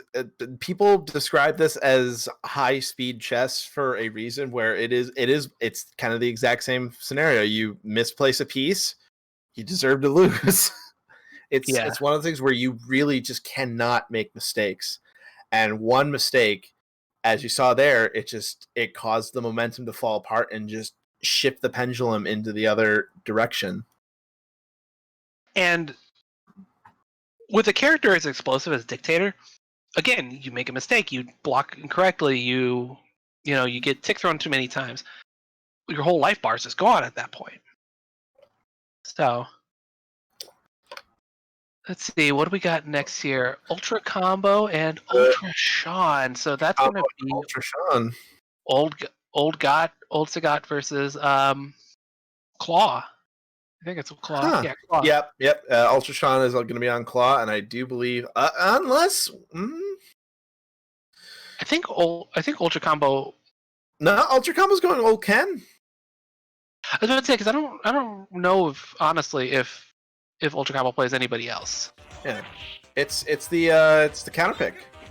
Well, this is exactly what we were talking about earlier. For me personally, yeah, this is that counter pick. So, and yeah, notice that, like, normally if it was one of the other Shotos that don't really have as good of that light DP right there, you would be seeing Claw try for some other different scenarios again to get that knockdown. But there we go, light DP. That's the God button. That's right there. He gets one. There are things that Claw can do as the Claw player to checkmate the old Ken, and most of that involves staying on the ground. If he can walk him to the corner, he can just spam in a space where standing medium kick. Yeah, I'm about to say that's the button that's really good in this matchup. That is a critical button for this matchup. I have won games against Shoto players just by pressing standing medium kick. It at that range, at the range that it comes out, the answers that Ryu or Ken have to punish or just to even get out of the pressure that it causes, very little. Yeah. And so he just got into that range where he could have done it, and he decided to jump immediately afterward, and he got punished for it. Yeah, it's very risky to go into the air in that kind of scenario. Oh, like all right, right there, right the corner. there.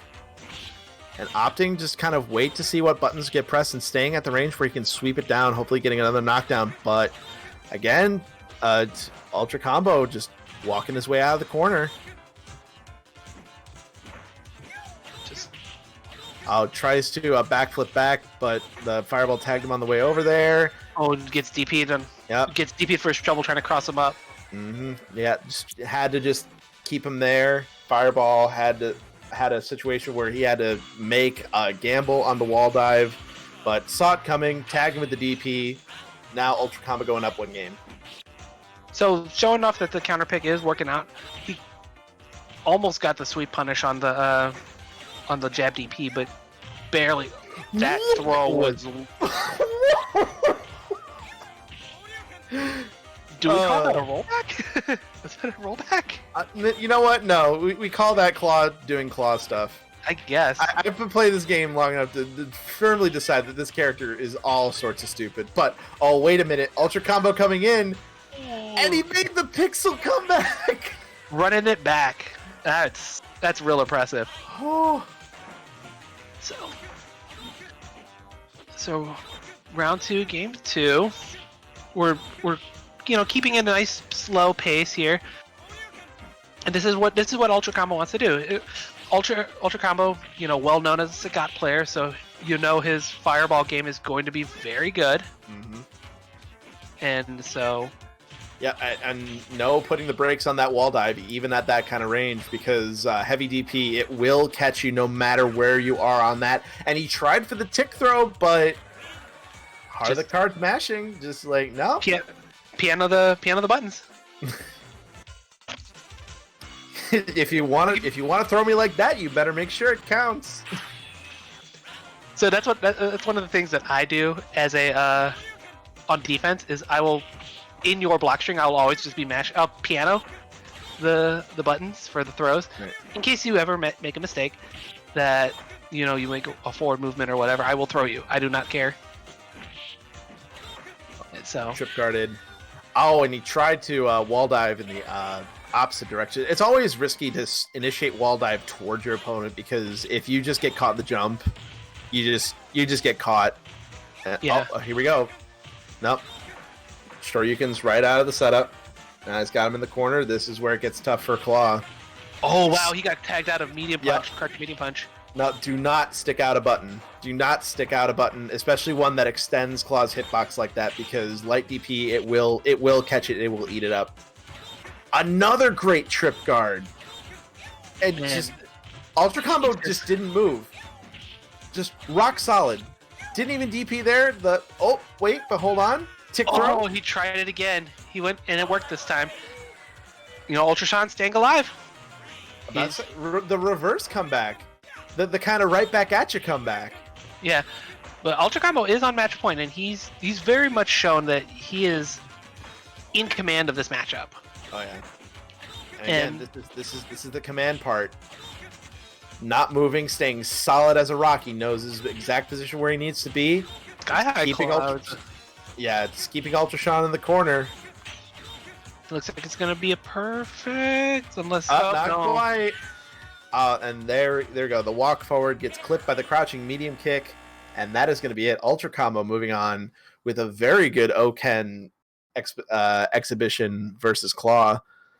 Yeah, very commanding. And that is the key. That is the key of that counter pick coming into play there, and that was just the perfect example of, all right, this is what you do. As long as you get into this position as Oken, anytime that he was in the corner, he just didn't move. He just was keeping position with his zoning at one specific spot. And anytime that Ultra Sean even tried to get out, just to reset back to neutral, he just got tagged. He just got tagged with a DP. He got tagged with an air-to-air. He just Ultra Combo just stood rock solid. He stood his ground, and that's exactly what you need to do against that character. When you're playing Ken, is you cannot allow him to be a bully. No, absolutely not.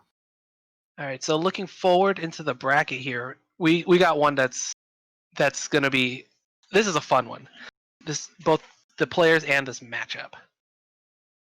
We got Roy Bizzle. Oh. You got X64. You got Boxer. You got Honda. Oh, this is gonna be very, very interesting. Mm-hmm. And so, when we talked about Honda earlier, we talked about how Honda has very polarized matchups. Yes. Right? Mm-hmm. This is one of those matchups where Honda dominates, because there is not much that Boxer is going to be able to do, because they have the same game plan. They want to be bullies. Mm-hmm. Honda has one thing that he has going for him that Boxer doesn't. That's a command throw. That is true. As soon as Honda gets a knockdown and can start that kind of pressure, Boxer doesn't really have a whole lot to answer with. Exactly. That being said, though, I have seen Frank play different characters in tournament. I've seen him play Fei Long. I've seen him play Ryu. I've seen him play Dawson. So, it's not like Frank has a completely linear game plan. So, and as we've noted, and okay, so we're going a little bit different with X64 as well. I wasn't ready for a boxer. And also, I think this is the first time we get Ryu.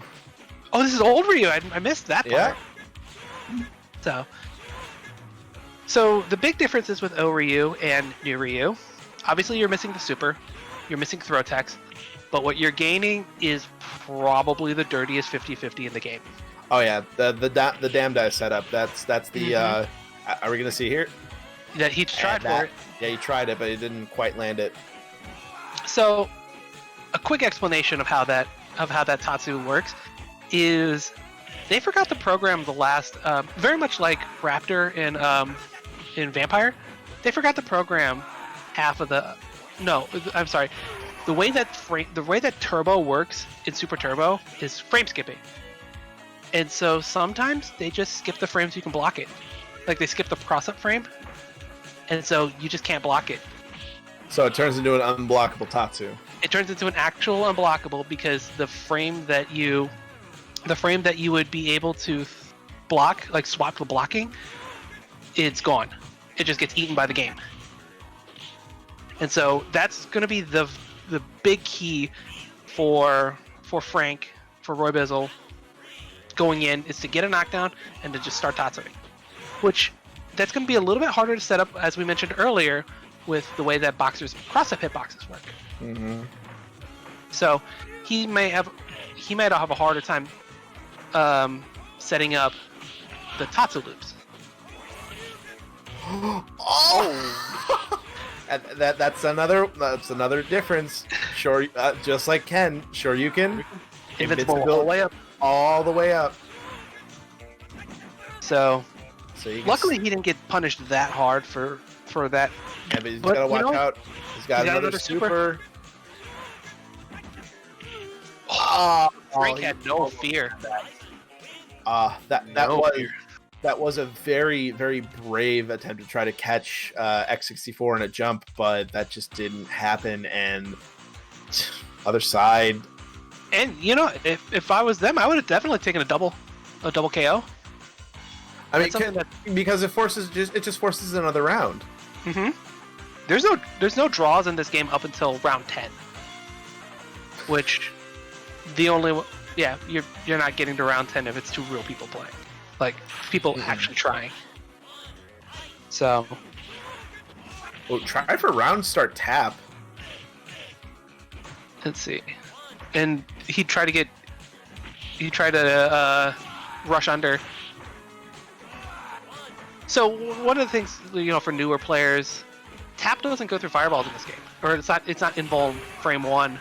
No, like it is in later games.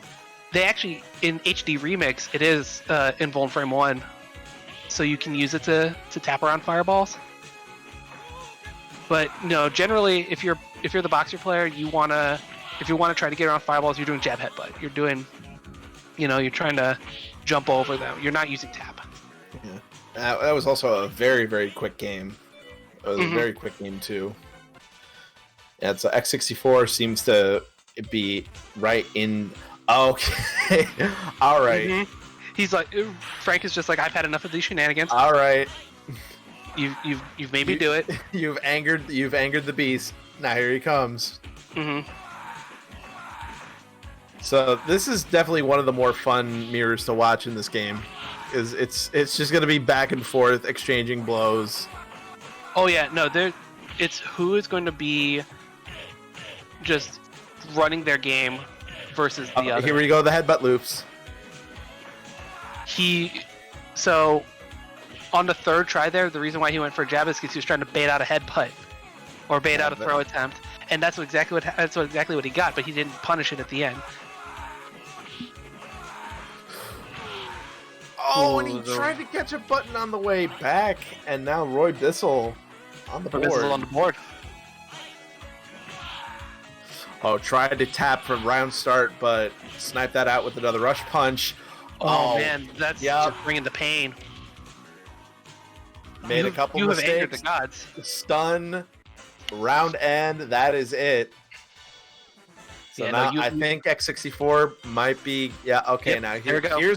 here's the match that we were expecting, but it was a little bit of a role reversal at the beginning here. Yeah.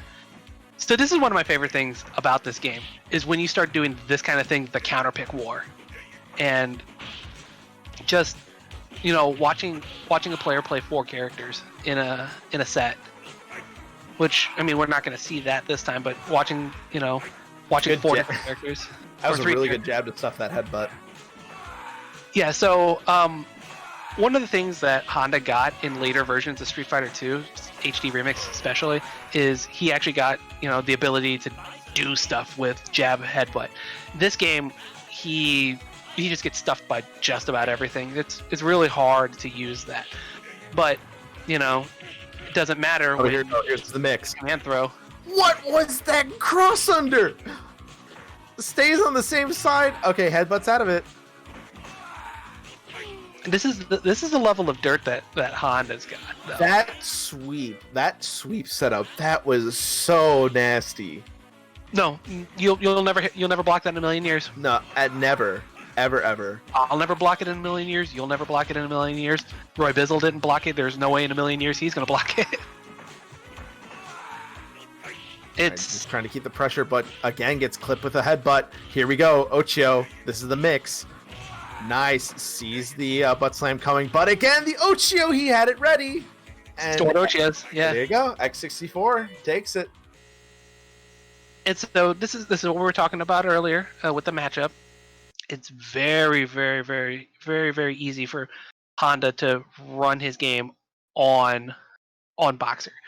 It's really difficult. You know what I suspect happened? What?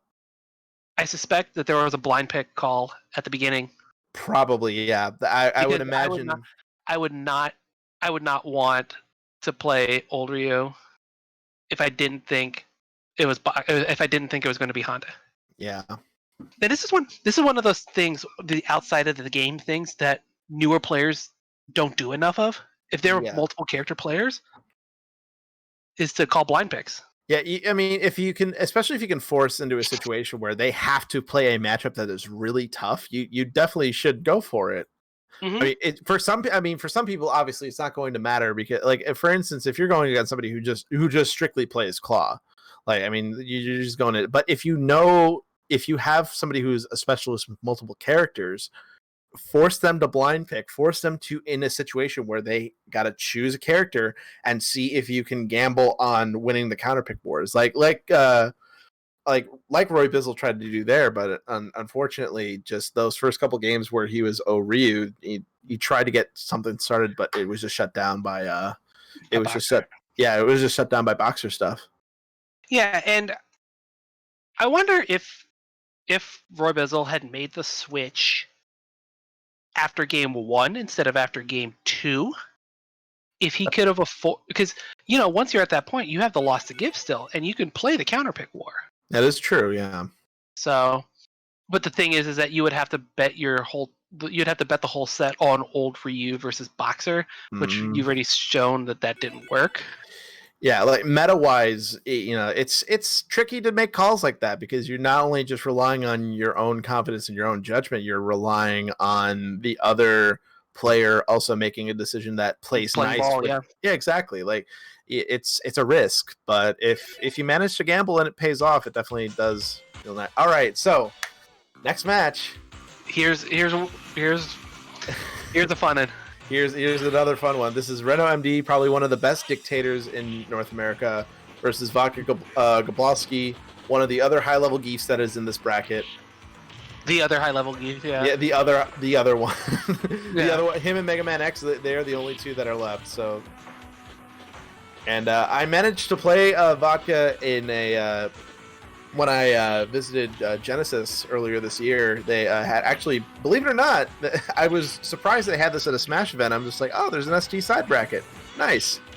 And when you mentioned Raj earlier, I'm like, wait a second, why are they doing that at a music game event? And then I remembered, well, why does it matter? Yeah, exactly. Why does it matter? Yeah, but so and Reno showing his command of the matchup, just kind of walking all over him. Because there's points in there that, again, you have to believe in the heart of the cards for it, but you can reversal SPD out of some of those things. Well, yeah, especially those scissor kicks. I think that if they are point blank like that, there's no real way of getting out of SPD. But such a great sequence by Vodka. Yeah, pressing the advantage and then getting the SPD at the end. Just checkmating from the standing medium kick, the close mini kick, the tick throw. That's just like your checkmate situation. It's like, well, nothing I can do about this. I can't reversal head stomp out of it. So. Oh, the tail end of the scissor kicks. Wow, standing medium punch, just anti-airing like that. That's one of Dictator's best buttons for a reason. It's a good button. That's something I did not expect to work like that. And again, what Reno is doing, he's doing a very good job of spacing these scissor kicks to the point where there's just nothing that Geef can do to punish it. Oh, he tried to scissor kick the end of it. He probably let it rip on just like the last frame that Lariat was active. Mm-hmm. See, that's one of the things that personally I would do differently, is that I would actually kind of walk forward and try to clip underneath it with crouching medium kick. Mm-hmm. That's just personally how I would attack that situation. Because, you could still buffer in scissor kick anyway. So, and if it works, you get more damage out of it, and if it doesn't, you just block and you're kind of in the neutral position where you can throw again. Although, you don't necessarily want to be there against Geef, who has, one of the longest throw ranges in the game, and has an SPD. So now Reno's starting to kind of recognize the range where he can jump out of that reversal SPD attempts. And just kind of using his buttons to keep himself safe. Good clip with the T-drop. Oh, that's death. Oh no, he dropped the combo! Dropped it! Online drops! So, one of the things that we kind of only mentioned in passing with Dictator as a character is that he can kill you. He just needs one touch. It doesn't matter. He just needs to jump in one time, and that cross-up is real tricky, and he will kill you. You will die. You will die 1,000 deaths. And then SPD closes out. Now, that right there was a Hail Mary situation. Yeah. He was running out of time. Yeah, he recognized that he was running out of time, and he needed to get the life lead back. Mm-hmm. And so that's what I'm seeing so far is been kind of what Reno's game plan is to wind down and just play very slow and very calculated and just chip away and not take any risks in order to just win by time over. Because he's not going to stun him. It's real hard to stun Zangief.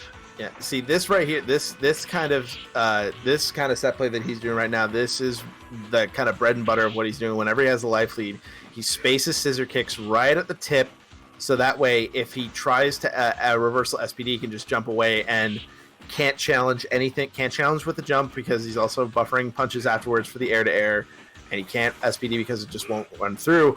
Oh my god, he just SPD'd the super on the 7 seconds. 3 seconds. He's got to chill. He's just got to chill, yeah, and timer scam.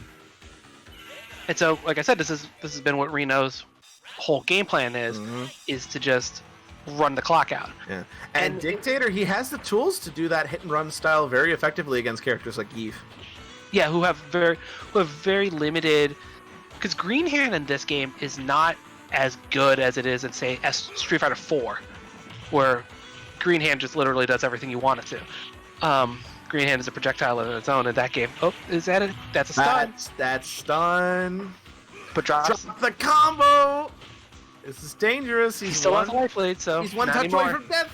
No. Oh, the man. splash catching him on the way up, and now we are tied up at one apiece. So, I think what Reno kind of lost his cool. He let a scramble happen that after he dropped really didn't need to. He had the reset. He was more interested in getting that killing blow than in running his game plan. But now going into this game, he's in the corner and he's he's in dire straits. Yeah, this is the bad situation. This is what you don't want to be in. And also now, Vodka Gabalski, he's starting to adjust to stopping these scissor kicks by just throwing out jab, and it's doing a good job. It's kind of messing with Reno's rhythm a little bit, and it's one of those things. He can't just scissor kick anymore. It's like, all right, no, if you're gonna try that, you better make sure that you get in through these walls of jabs, because you're going to pick up his rhythm. Yeah. Let's see here. Instant overhead, jump away. Good lariat, keeping himself in the corner. Here we go. SPD. Hop. The advantage. Knee drop. Wanted to chase him in the air. So that's one of those things. Like when I mentioned when Dangerous Paper Cut was playing, he just took the hit. That he didn't want to deal with the mix-up. He just took the hit because he had enough health, and it's not like. I think he understood that Vodka wanted to run a mix-up as opposed to hit confirm a combo, and that's one of those things he wasn't ready for. And it worked out in his favor in that.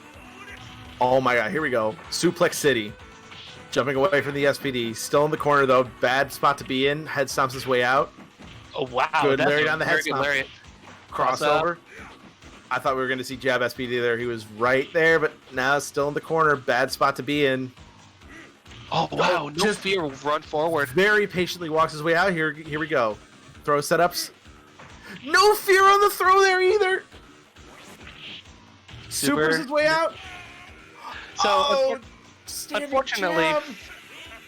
unfortunately for Reno, the way that worked out, where the way that the super juggled, he wasn't able to continue it with jumping medium punch. Because if you air to, or anti-air with the, I think it's the second hit of scissor kick of the double knee press, you can actually do jump medium and continue that, and then you get more damage than you would have just how that ended up. And I think he could have won the round if he had gotten that. Again, nailing the cross up, but not pulling the trigger. Here we go, air-to-air combos. Gets a juggle off of that. Bison, if he catches you in the air, he can follow up with another... medium. Yeah, medium. And now this is where the position that Reno wants to be in, where he's got the life lead, and he just needs to grind the game down to a screeching halt. Yep, just stand your ground. Don't try to press too much. Only try to press your advantage whenever you feel it's necessary. So he's now starting to get the momentum in this game back. He's got to watch out. Can't push his chips farther than he can manage, because there are situations where Vodka has been capitalizing on it. But now, looks like he's got a dominant position in the corner. That's done. And that's death. So just like that, Reno has brought it back, and now we're going to a Game 5 situation. Yeah, that's... Again, he made one mistake. Yep. And so unlike the touch of death that we had talked about earlier, that one's actually hard to do. Mm-hmm. And it's also situational. You have to make some decisions on what you're going to do based on how things hit. Oh, and he got it again! Like, if you end up on the same side, you have to do a different combo. You didn't kill that time, but if you end up on the same side, you have to do a different combo than if you ended up on cross up. And so you have to really hit confirm very early in your combo, and either that or just commit. But luckily for Dictator, my god, wow, that round. In me explaining the touch of death, the whole round just ended. Exactly, and now we're going to final round. So just back to basics. Jumping in, trying to scissor kick, but the last hit of lariat coming out through. Let's see. Oh, he wanted to read the jump back on the body splash. Reno playing it super safe. He doesn't want to overextend himself here. This is a very scary situation. I think he might be committing too early to slowing it down, because he's still one SPD away. Oh, but he got the jump in, and that's it. Reno MD going to be taking it in a nail biter of a set versus Vodka Gabalski, and he's going to be moving on to the next round of winners. That one. That was That was probably the most anxiety-inducing set that we've had so far tonight. Reno lived and died by his touch of death. Yeah, Quite literally, he lived and died by the touch of death. yeah. Anytime that he dropped it, he was already just in a very bad spot. Mm-hmm. So, and something that's very difficult to do anyway, you're gonna mess it up sometimes. So, it's very hard to recover when you mess it up, especially if if you end it with Psycho Crusher and it gets blocked, because you then are at the mercy of your opponent, because you are crazy negative, and they can do pretty much whatever they want at that point, more or less. Generally, you'll see throw punishes, but a character like Geef, he will SPD you. You're going for a ride. Yeah. Speaking of going for a ride, I gotta take you guys on a ride through these ads real quick. All right. I'm about to say it's about time we start making some money around here. Let's go. And also, you lovely commentators been going for like 2.5 hours almost, so I think it's time that you guys, soothe those voices. Maybe grab some water, take a little bit of a break. I was about to say I smell some fajitas in my kitchen going on, so I think I'm gonna. I mean, if you come back and you're munching on stuff, I'll completely understand. But you guys take your time. They're gonna get the next match started real quick, but I'm going to just run through these ads really quick. You two commentators, thank you so much for everything that you've done so far.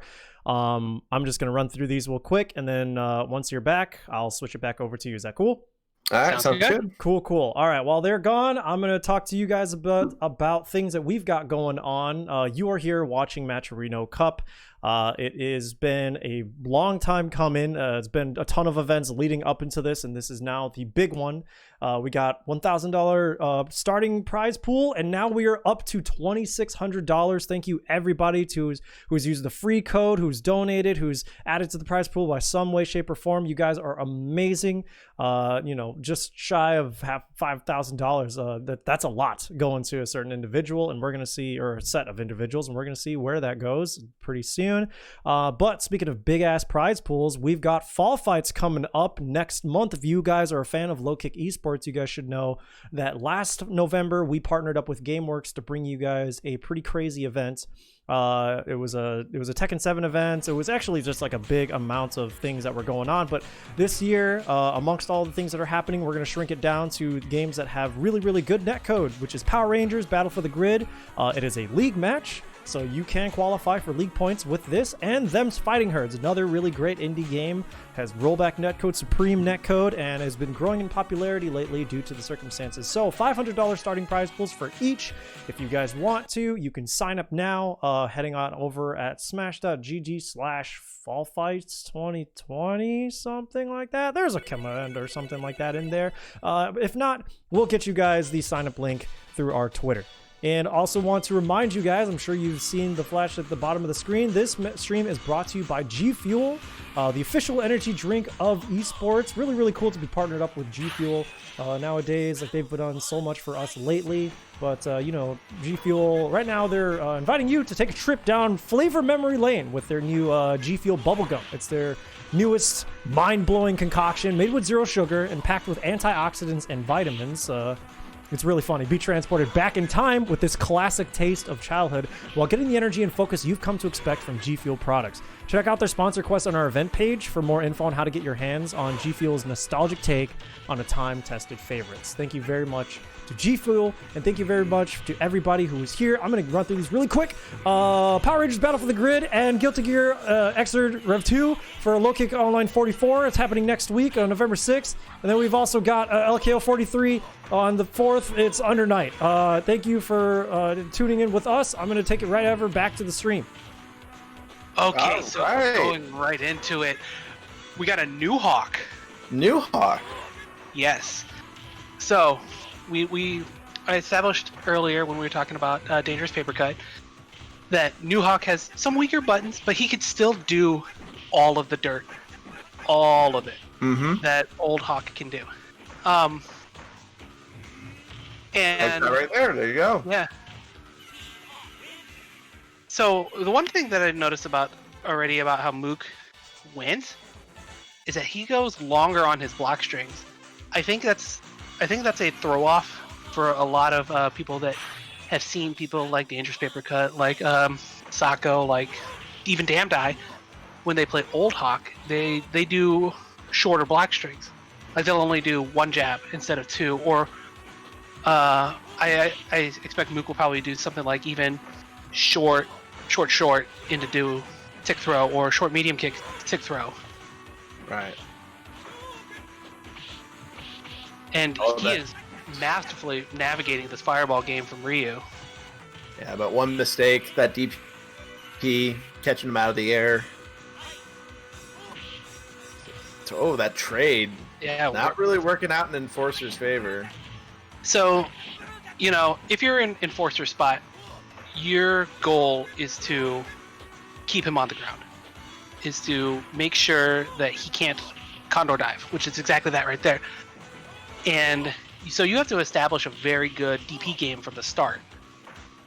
And, you know, de-incentivize jumping, because, you know, you're confident in your DPs or anti-airs as a whole.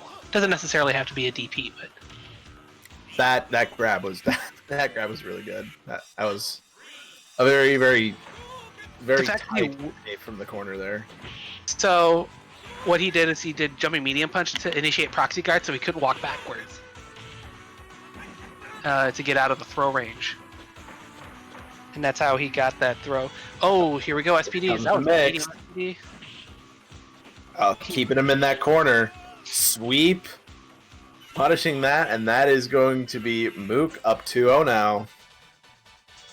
Yeah, you know, but we did see flashes of the game plan that can work against T-Hawk.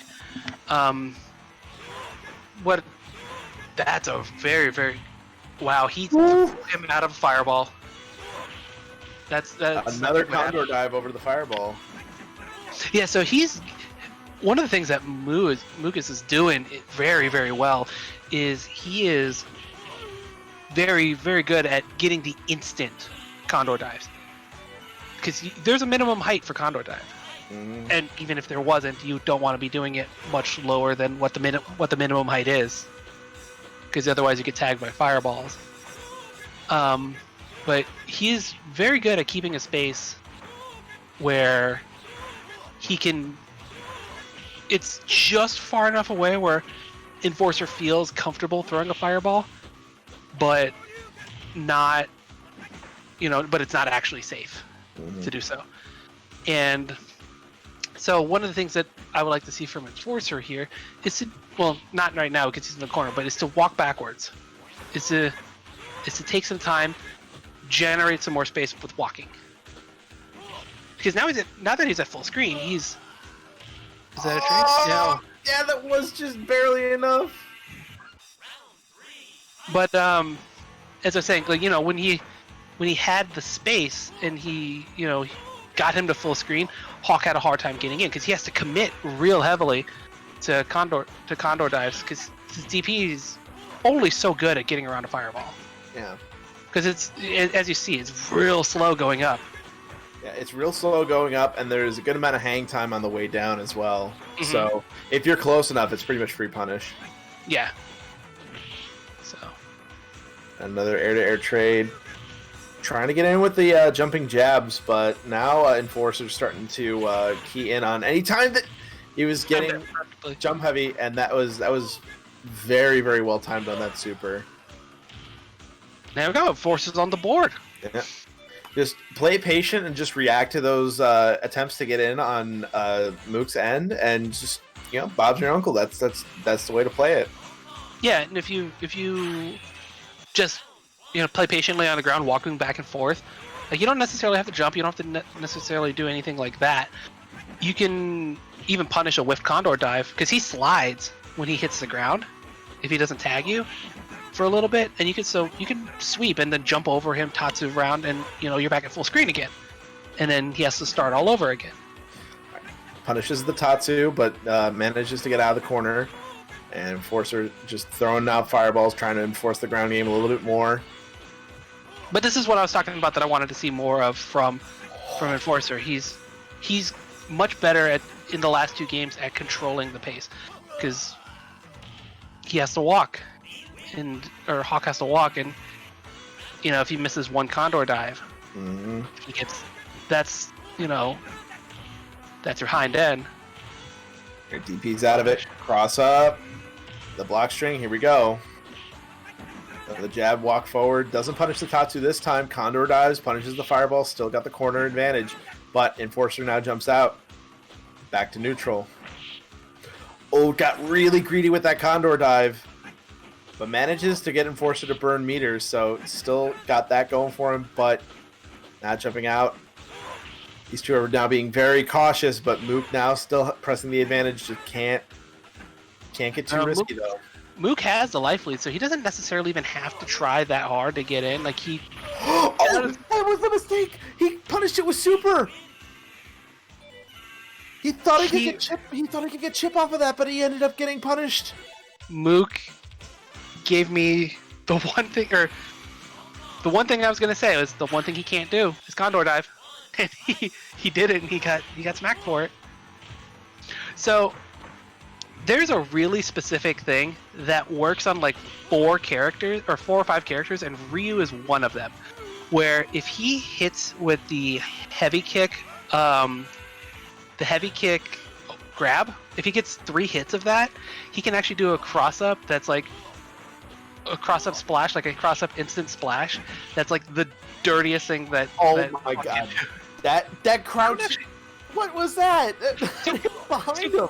Crouching Fierce. He's been doing that a few times in the set. This is the first time that's actually worked.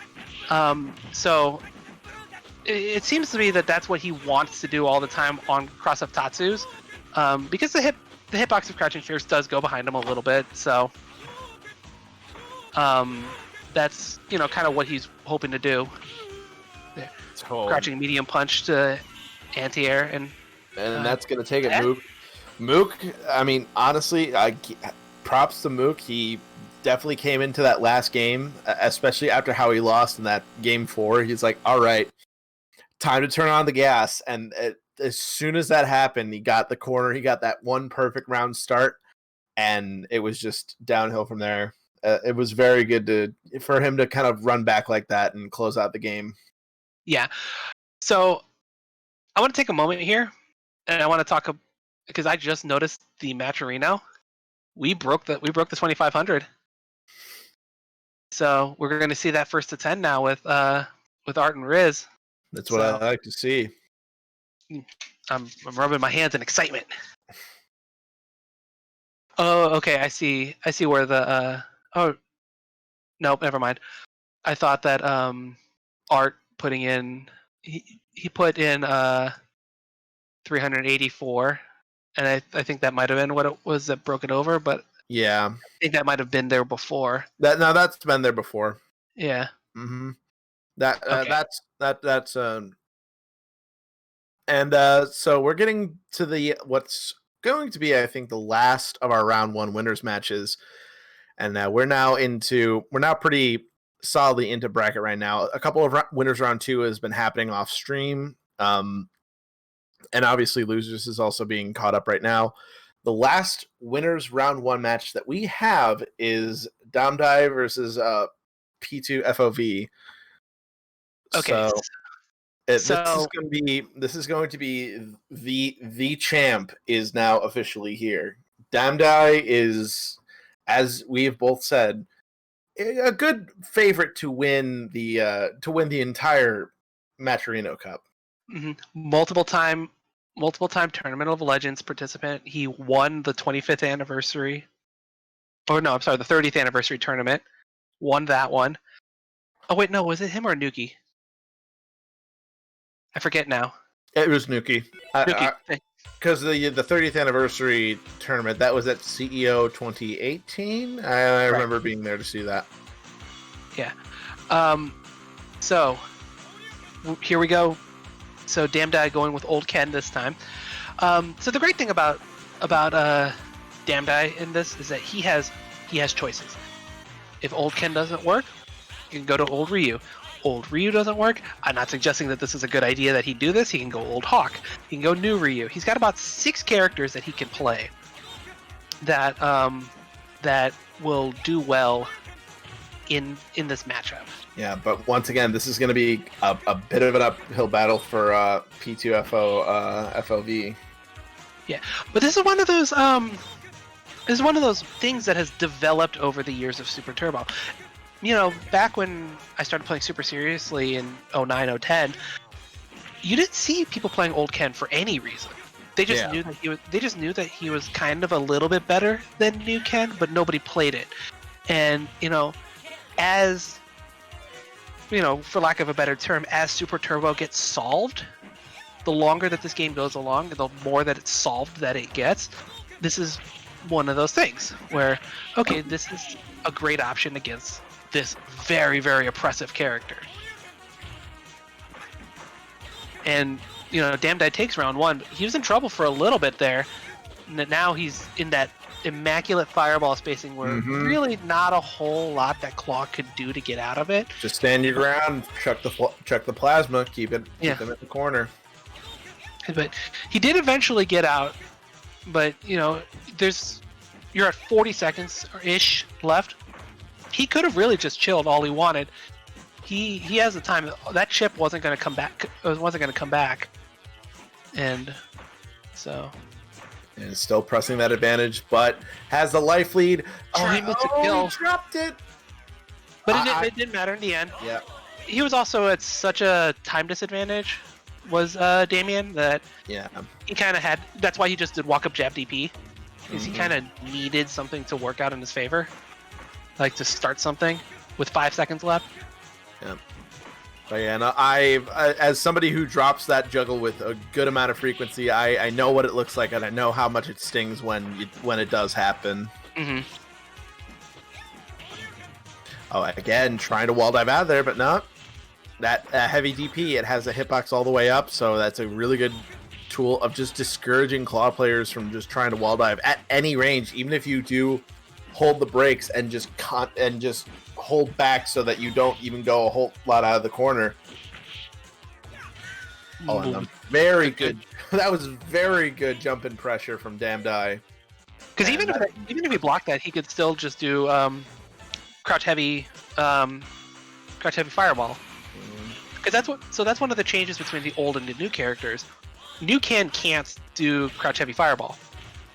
Crouch heavy kick fireball. They just took that cancel away from him, and then gave him crazy kicks, which is like the worst move ever. I cannot complain. I can't complain more about crazy kicks as a move. I hate that move. Because it makes it difficult to even do low forward fireball. Like, I have to hold low forward to do the fireball. Oh, here we go. Cross up, bro. Because you negative edge a lot.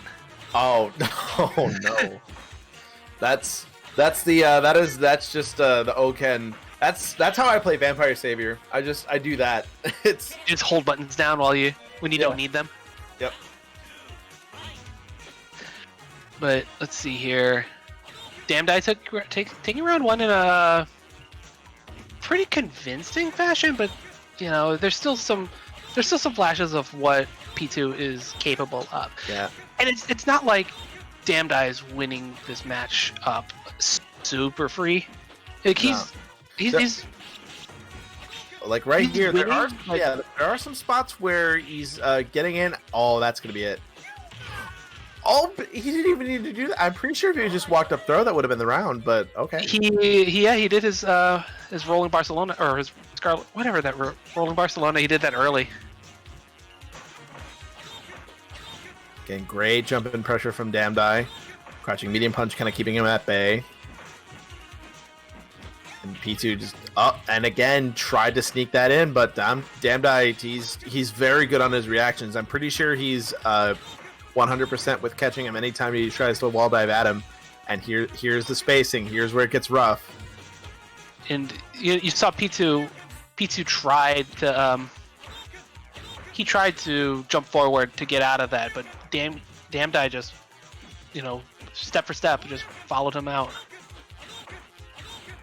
And so I guess one of the things too that we didn't talk about yet is I guess how easy it seems to be for a lot of these old Ken players that are playing against Claws to tag out of the wall dives. That's the first one right there that he didn't tag him out of. And I mean, the thing that we aren't talking about is the massive audio cue that you have. So reacting to that is actually a lot easier than you think it is, because you just hear the boo woo, and then you just as soon as you hear him going off of the wall, that's when you can just immediately just get into the DP. All these sweeps. Oh, whoa! I contest that. All right, double flip kick in the corner, and that trade works out in his favor. He had enough life to know that if that situation, just buffer it, and doesn't matter where it lands. Try for the cross up, and now Damned Eye once again putting himself into the corner. Light DP doesn't really matter. Right, he's really trying to get him to not press crouching medium punch, which is what you want as the Shoto player. The claw's off the screen too, so he's gonna have a real hard time winning the round from there, not having the extra range from the claw. And so Damned has a match point. And then just creating more space with himself for the fireballs. Caught P2 on trying to jump over that. And also the light fireball trying to catch the jump forward. Punishes the DP with crouching medium punch. Not a whole lot that you could have done there. And P2 was just very content with just chilling out and just waiting for an opportunity. He could have just started, pressing standing medium kick, get the pressure and then try to walk up and throw during that last corner when he had Damned Eye in the corner. Yeah, but Damned Eye managing to get that corner back, waiting for the right moment, just enough fireball pressure to force a jump, light DP, God button, and that's gonna be the match. So one of the things to really note from that whole set is just Damned Eye's patience.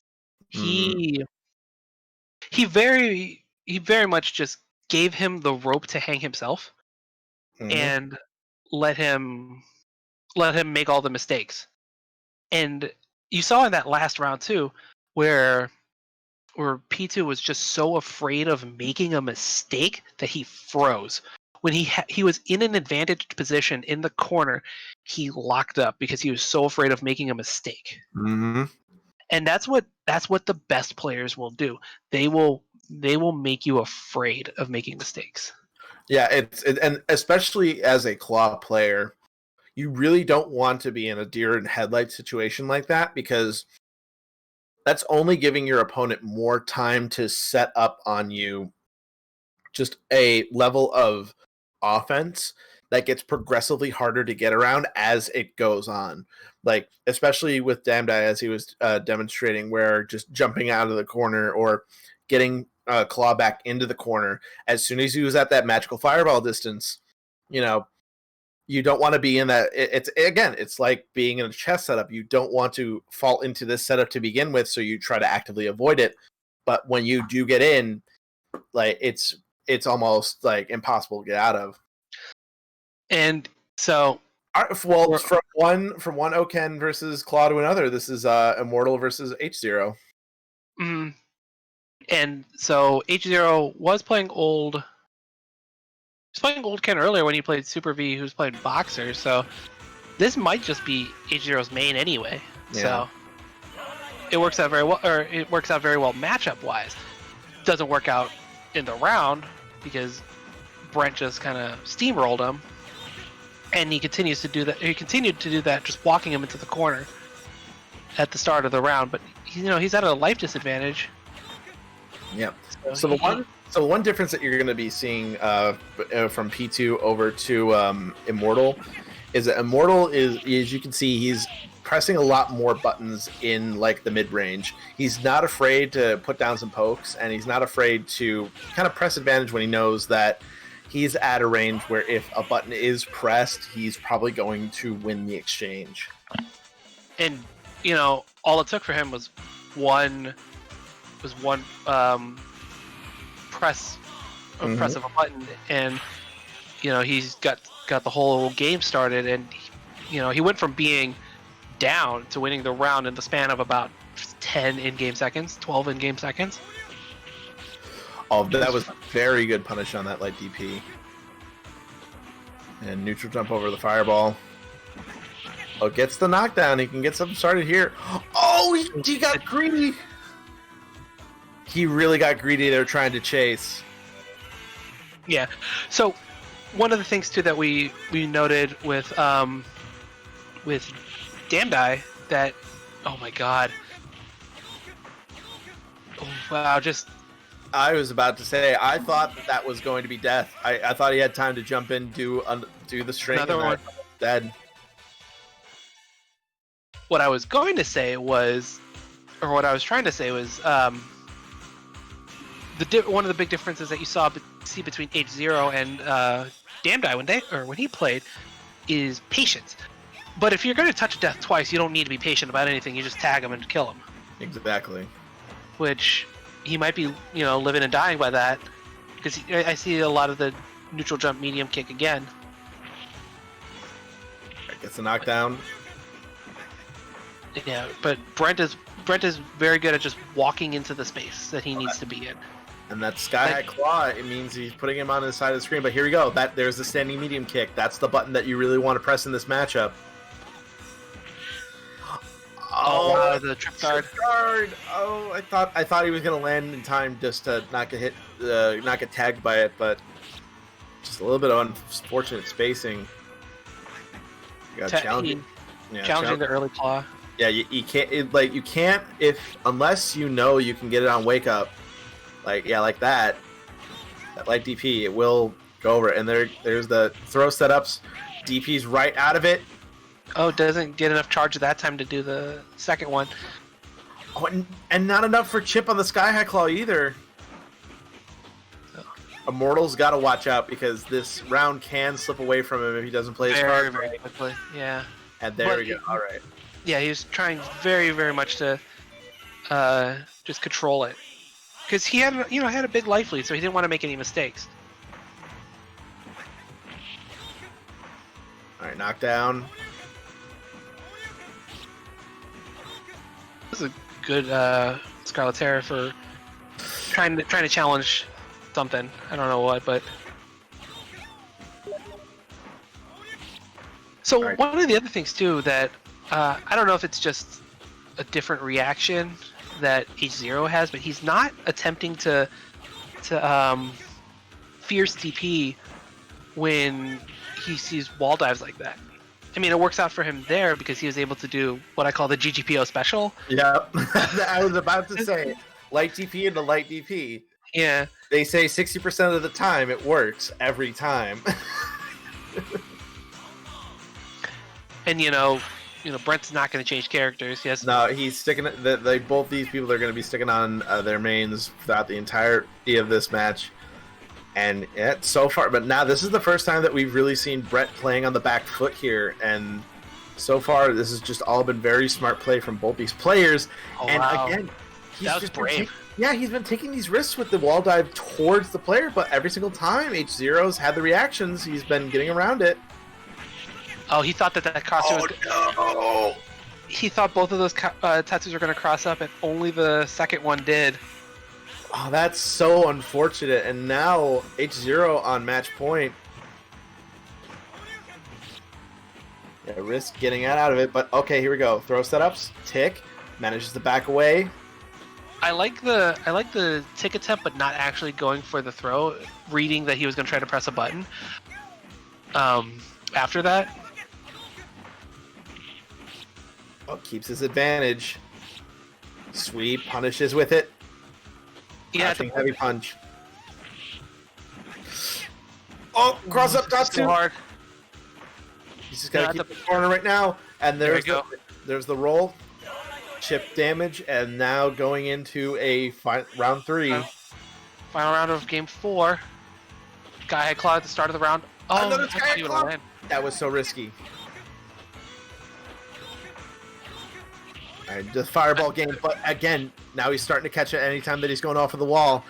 Oh, there's the hit. There's the throw. And just like that, H0 is going to be moving on to the next round of winners. And Immortal now knocked into losers. Yeah, Wow. that's the counter pick. Mm-hmm. That's what happens. We've seen it a couple times now tonight, and now it's just more proof of concept. Yeah. There's what? Hold on, let me see. I'm gonna do a really quick count of how many claws there are in here. 1, 2. I'm about to say that's the one inevitability is that we do have. Anytime that you see high level ST, you're guaranteed to run into at least like 3 high level claw players in this higher bracket. So I counted 4, and I think there was one more that was in the question mark list that I didn't end up writing down. Mm-hmm. But yeah, so the only one that I have seen Hokuto is a claw, and I think that makes it the only claw that is still in winners, unless I am missing somebody. no, Yitu is Dalsum. Reno is Dictator. Yeah, I think that Hokuto is the only claw that's still in winner's side. So all the rest of them, they're down in losers now. Mm-hmm. Let's see if any of them are out. Looks like. Oh my God, Silent Scope is out. Oh yeah, Silent Scope got out in losers round 2. X64 beat him. Yeah, I see that. I mean, that's the kind of thing that you'll see in this tournament. Is very strong players just they just might get knocked out early because they ran into another very strong player. It's the nature of the game. It's the nature of a tournament at this level. Yeah, that is kind of to be expected at this kind of level. Let's see here. So it looks like P2 is probably playing as match in losers right now. Immortal just got knocked down to losers. Mm-hmm. And then the other claw that we ran into, it wasn't Super V. Super V plays Boxer, yeah. Yeah. I think it was. So the I think it was claws that I have. Yeah, I would say the claws that I have are Immortal, Ultra Sean, P2, and where's my 4th one? Hokuto. Hokuto, thank you. Oh no, and Andy Ma. Oh, Andy Ma, that's right, yeah. And I think, wait, is he still in? Let me see. Yeah, he needs an opponent still because he's playing the winner of Enforcer and P2. Ah, okay, gotcha. So, all right. This is honestly one of my favorite things to do in downtime is like doing bracket predictions and like just perusing through the bracket. I would say, especially like this kind of bracket, because it's very, very interesting to look at. Mm-hmm. Yeah, like even when I'm like running brackets in live tournaments, I'm just staring at the bracket. If I'm not watching matches, I'm like, ooh, this would be good. From what I've seen from the players in the pool. Mm-hmm. And just like I like just kind of looking down the line and seeing just the potential matchups that could happen, all the upsets that have happened so far. Like I said, it's very surprising that Silent Scope is just out as early as he is, because again, he was 9th seed. He was expected to go pretty far, but it's just one of those things where, all right. Oh, so we now have a. Oh no, I was gonna say something. That got me. Then I saw insert coin. I'm like, no, that's the attract. That got me. That got me for a second. See, I don't know the attract screen by just innate just sensing it like their strike, so I thought that was a real match. Here's a real match though. Oh, Ultra Combo went Ulta got his tried and true against Kyoa playing Dictator. So now this is a matchup that Ulta can basically run shop because Dictator has a real hard time getting around Tiger shots. especially like that. If he throws a fast tiger shot and he tries to head stomp at most distances, he's going to be able to block it and just DP him at the end. And you do not want to get hit by old Sagat's DP. It hurts. It hurts. It hurts a lot. It is a very, and it's unlike new Sagat where it's multi-hit. It's just one hit and it's a bunch of damage. That's he hurts like a grown man. There we go. More canceling on the tiger shots. And it's so hard for Dictator to get in on this kind of pressure. Exactly, and since he's blocking short and jab the slow fireballs, the fast ones are guaranteed. Like no matter what he does, he can't reversal out. That's just a free block streak because of how fast the fast one moves. And also the air-to-air medium punches, they're not gonna. That's the one thing that Sagat also has an advantage on for Dictator. Is his limbs in the air? They are very long-reaching, and they have very, very good hitboxes on them. So it's rare where you see the situation where both those characters go into the air and Dictator ends up winning the trade. Yeah, and Kyoa on Dictator has to be very aggressive, which it's real difficult to do when you have a DP like Sagat's and you have some of the buttons that he does. You can't challenge him in the air. It's real difficult, this matchup. Yeah. But taken to the skies with the here we go. It's got the juggle there. It's got him in the corner. Max range scissor kick, not enough for Chip. Oh, but no. Missed space that trying to jump in on the and Kyoa just got the reversal grab right there, closing it out. So I'm not certain what Ultra Combo is thinking on his openers, because he's not doing a lot of moving backwards. He's kind of contesting right off the bat. Me personally, because I do play a little Sagat, I'd walk backwards and throw fireballs right away. Maybe I play the matchup wrong. I don't know. Don't press buttons when Dictator has meter. That's just a recipe for disaster every single time. That wasn't even reversal. That was just he was trying to press his advantage, sticking out a button. I think it looked like a crouching medium kick, and it got blown up. Oh, speaking of no! Goes for Tiger Knee instead of the uppercut. So Tiger Knee, he knew it wasn't going to kill, so he wanted a better positional advantage, and Tiger Knee goes much further, and it leaves you in a better position to throw fireballs right afterward, as opposed to doing DP. Yeah. The big difference is the executional requirement between doing a DP and doing an actual Tiger Knee motion. But now that Dictator's getting going, he's putting in the work. Nice Tiger uppercut there to catch the scissor kicks. And here we go, the fireball game. Just keeping him pinned down. Trying to jump out of it, but no dice. So one of the things that you notice there is jump medium kick is not a good button to try to beat. I'm sorry, that's not jump medium kick, that's jump roundhouse. To beat a low tiger shot, because the way that Sagat moves down, he couldn't hit him with the jump in, and so he was just kind of floundering in the air. Oh, stun! Not enough to kill this time. But it's a good situation. One guess, and he gets around, and there we go. A Trey with the standing medium kick. Take any trades you get if you're in that much of a life lead. Yeah, I'm about to say, these are two characters where if you get stunned, it's pretty much close to over. Yeah. We could have let it rip there. All right, watch your button presses, because he's got super.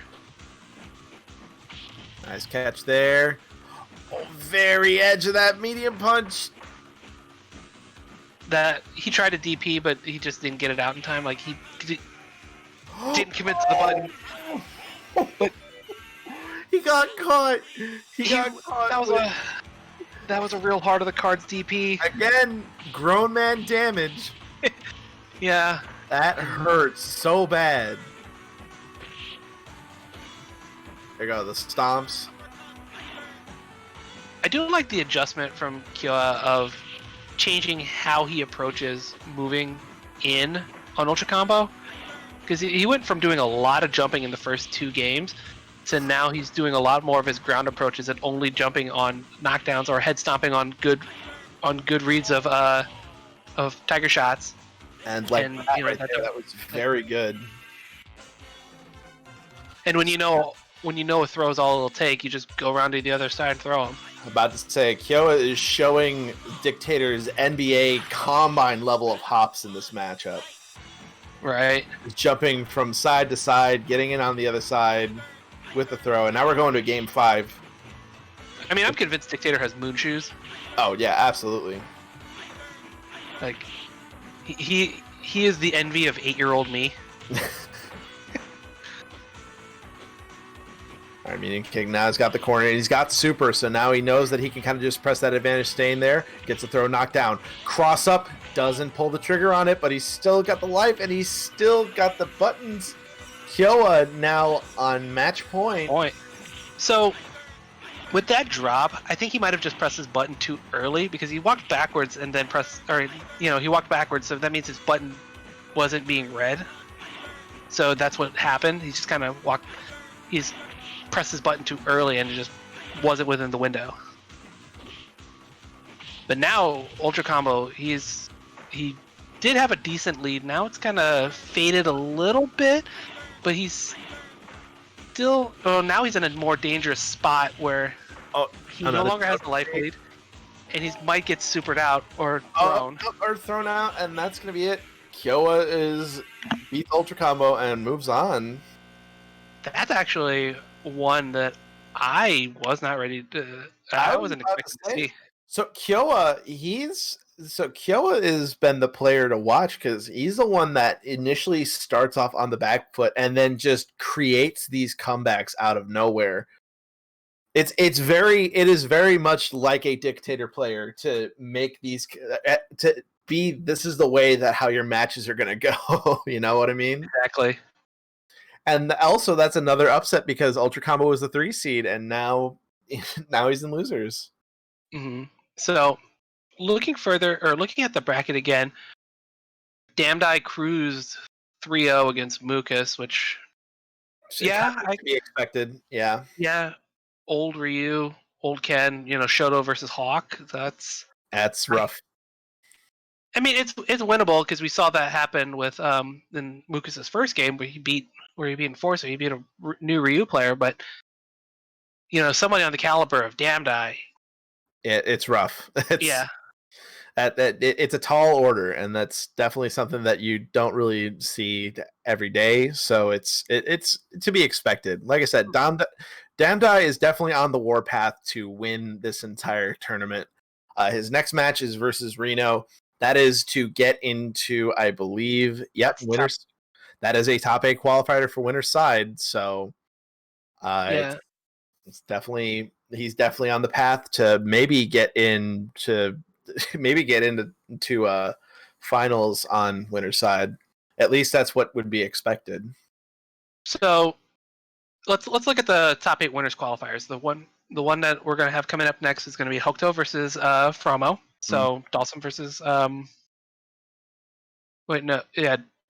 versus Blanca, I believe. Or Claw versus Blanca. It was Claw versus Blanca. Claw versus Blanca. Sorry. All right.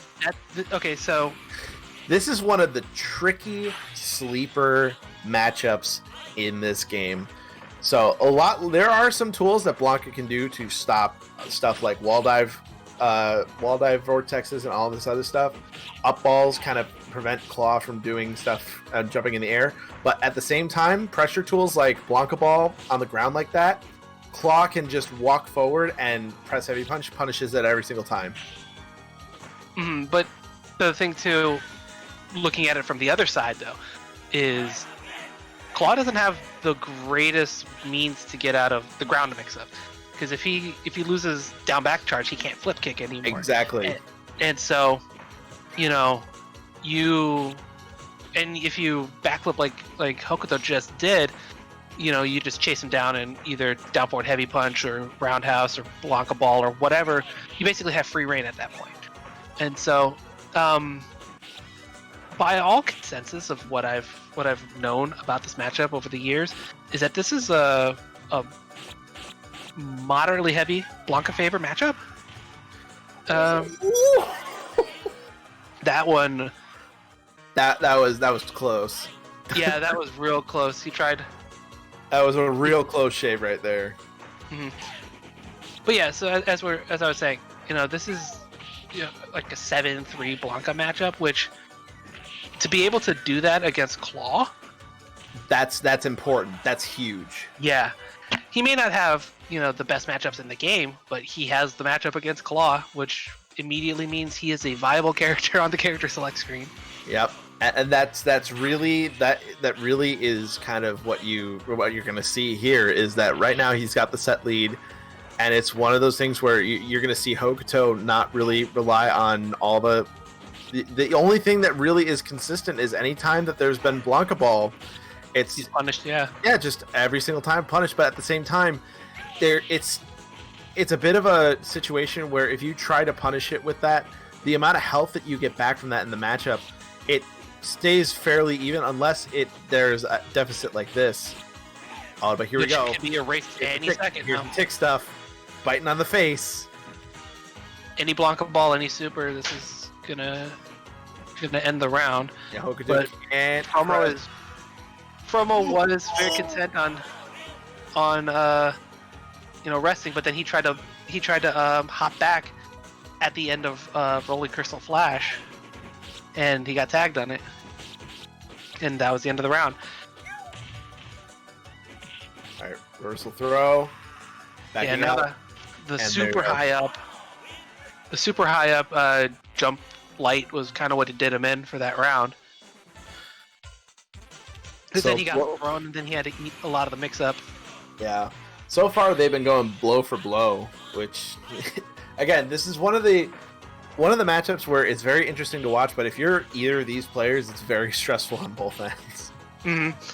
Yeah, no, especially if you're the Claw player, because on paper you are supposed to lose this matchup, and this is like one of the 3 matchups you lose.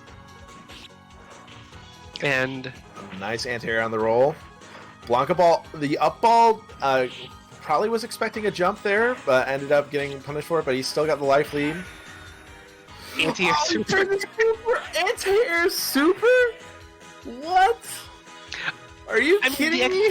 The expectation was that he was just going to try to stay on the ground, and he was hoping to just chip him out. But take him as you can get him. Trade. All right, back flips out of there. And here we go with the bite. And it's all Blanca really needs in that kind of situation. Just one situation where he can get in with that jump light kick. And if he just gets that started, it blows up a lot of Claw's defensive game plan. Because normally in that kind of situation, you're holding back charge, you're kind of getting ready for the next move. And that's what makes Blanca such a pain in the ass versus charge characters, is that setup right there. Yeah, where he just jump light kicks, or it throws the wrench into the game plan. And it's a situation that can cause you to panic, which you don't want to do against this character. In the mix, it's just one more Blanca ball is going to do it, but jump back fierce, keeping himself safe. Oh wow, does he just? I was gonna say, does he do this comeback? But I was about to say, I respect the decision to try to go for the tick setup there. He almost had that 100% comeback. But again, that was a situation where I'm pretty sure Fromo was expecting a throw or something else, because that's, once again, in that kind of situation, Claw doesn't have a whole lot of options, so just piano the buttons, you should be safe. Very, very important to note at the start of the round there that Crouching Fierce actually did anti-air the jump short, and it stifled the game plan, because now, Hokuto's in a pretty dominant position. Yeah, there have been a couple of times where he has been anti-airing with that Crouching Fierce, but at the same time, you also got to watch out whenever there are distances that Blanca can just jump over that. Oh my god, or the roll caught it. Okay. I thought that was gonna land cross up, but Yeah, the hitbox of the claw kind of screwed that up for Fromo. All right, not wasting any time. Takes a game right back. We're going to game 5. Yeah, and this is big. This is for a spot in Winter Pride top 8. So it all rests on this. And not willing to. Oh, that. Okay, yeah, punish was on hit too. Yeah, Blanca Ball at any kind of distance. Yeah, that's the one disadvantage where you can't really use that in the ground game with Blanca because it's just every single time it's just a freestanding heavy punch. But I mean, I take it if you're gonna do it, that it's worthwhile to take that trade a damage. Yeah. Maybe if you were already ahead, but not in the positions that Fromo's been doing it in that last round. So gets a knockdown, rolling Crystal Flash, keeping him in the corner, and there you go. Blanca Ball blocked. Crouch Fierce. Oh, now we got the throws. Oh, but here we go. Oh, he mashed out of the bite on the first bite. That's very impressive. That's very fast mashing. All right, got the life lead. It's still in Fromo's favor, so he can just kind of chill out for now. Doesn't have to press himself too much. Now it's not. So now he's got to do something. Maybe. Oh, good catch from the jump away. Dash under. Here we go. Oh, I would never block that. I would not have done it. Oh, I got hit. The Blanca Ball to the other side of the electrics. That was so big-brained. Like, dude, that might have even just chipped. Like if he had successfully blocked it, but yeah, there was nope, I got hit. There was no way that Hokuto could have gotten out of that. Oh, okay, gets another knockdown. Okay, reversal throw, over into the corner. Oh, trade not working out. Yeah, Hokuto's got the life. These are not the trades that you want anymore if you're Hokuto. Oh, yeah, it's even on hit. Can't punish it with Blanca Ball. And that's gonna be it. Oh, he drops it. Drops it. Chip in a chair. More. That's. Yeah, Sky High Claw chip. That's going to do it. And Hokuto takes it 3-2 in a nail biter. Fromo almost pulling it all the way back and getting the upset, but Hokuto holding on, managing to pull it through, and is now sitting in one side of winners semifinals in top 8. You know, though, if you're in Fromo's seat, that's not. I wouldn't be too discouraged by that loss. That was. Oh no! I kind of just lost a couple of scrambles, and the way that this game snowballed after those scrambles kind of left you in not great positions to finish games. So all you have to do is just shore up the scrambling, because and change some of your decisions on horizontal Blanca balls.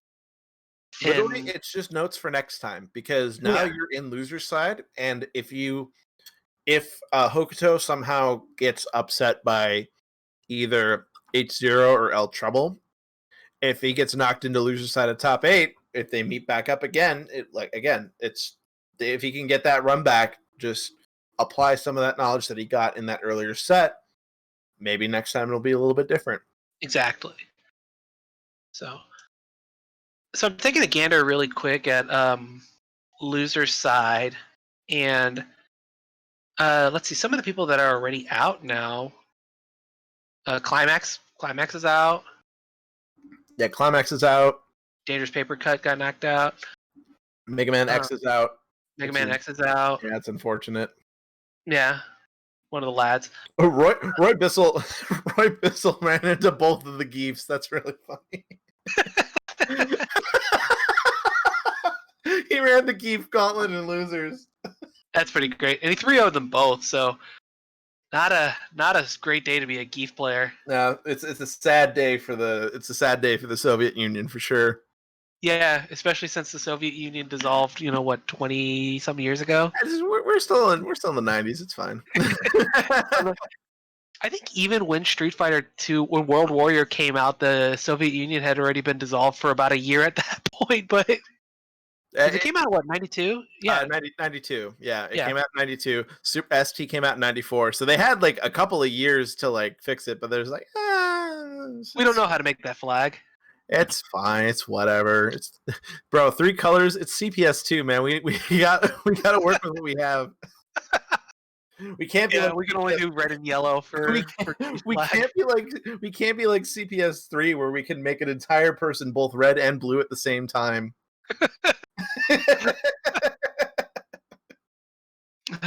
Which, if you ever, for the folks at home, ever wondering why Gil is designed the way he's designed, it was literally so that Capcom could flex CPS3, be like, "Hey, look at this! we can make somebody 2 colors at the same time, and it stays like it depends on what side they switch. They don't like flip the sprites or whatsoever." All right, so we're getting ready to go into the next one here. H0, who so far has been my sleeper hit of this tournament. H0, yeah, he has been on point this entire time. Been playing super clean all the way up. I honestly thought that Immortal was going to give him the biggest amount of trouble, but he managed to handle Immortal very, very well. 3-1 them, yeah. He's been composed this entire time. He's on his way up to bat against El Trouble. This is probably going to be a closer match than we're expecting. So, if we look at that matchup, it's presumably going to be, Dhalsim versus. Why is he hovering? Okay, hold on. I'm stopping for a second here because H0 is hovering over Claw, and I don't think I've ever seen him from what I've seen of him so far. Because we're expecting new Ken or old Ken. I'm sorry, old Ken. I'm about to say, but at the same time, we saw how Oken does against Sim, so counterpick. Okay, yeah. So this matchup it's very much momentum based. Now, again, it's all about who gets the first knockdown. Yeah. And if Claw gets a knockdown, Sim is in a lot of trouble because he does not have a whole lot of answers for wall dive mix-ups and just wall dive loops in general. Whereas if Dhalsim gets the first knockdown, he can just start running noogie mix-ups. Exactly. Like this is going to be the tale of 2 vortexes here. It's just going to be who manages to get their vortex started first. Yeah, there's no slow playing for Dhalsim in this. That's a move you don't really see very often too from Dhalsim's teleport. But yeah, and that's also kind of risky because Claw has a couple of options to punish that as well. Because he's got the long buttons to where if he teleports away, he can just catch it with I think crouching medium kick is one, and standing heavy punch. Any of those long-reaching normals. So, I really liked El Trouble's composure there because he was on the back foot for about 3/4 of the round, and then he had maybe 1 or 2 hits left, and then he just slowly worked it. What? What? What? Okay. This is a decision, and so far it's working. Maybe. Oh my god. Maybe something that we don't know. All right, H0 coming in with the Cammy. Let's go. Oh my god. Well, you know what? No, I can see this working out very well because Cammy's a pressure character, and we've established very, very early on that Dhalsim does not deal with pressure very well. It's just Cammy has a real hard time getting in because there's no way she's going to hooligan over anything. No, the hooligan is off of the table here. There's no way that he can snake in through this kind of pressure. As we saw there, all that El Trouble really needed to do was just kind of wait for the neutral jump and then just punish with the trip guard. But here we go. Here's the pressure. Tick throw. Corner. DP. Able to punish DP. Yeah, that's limbs are going to be able to. That's the thing. Cammy's DP, it goes so high that limbs are going to be very easy to punish DP.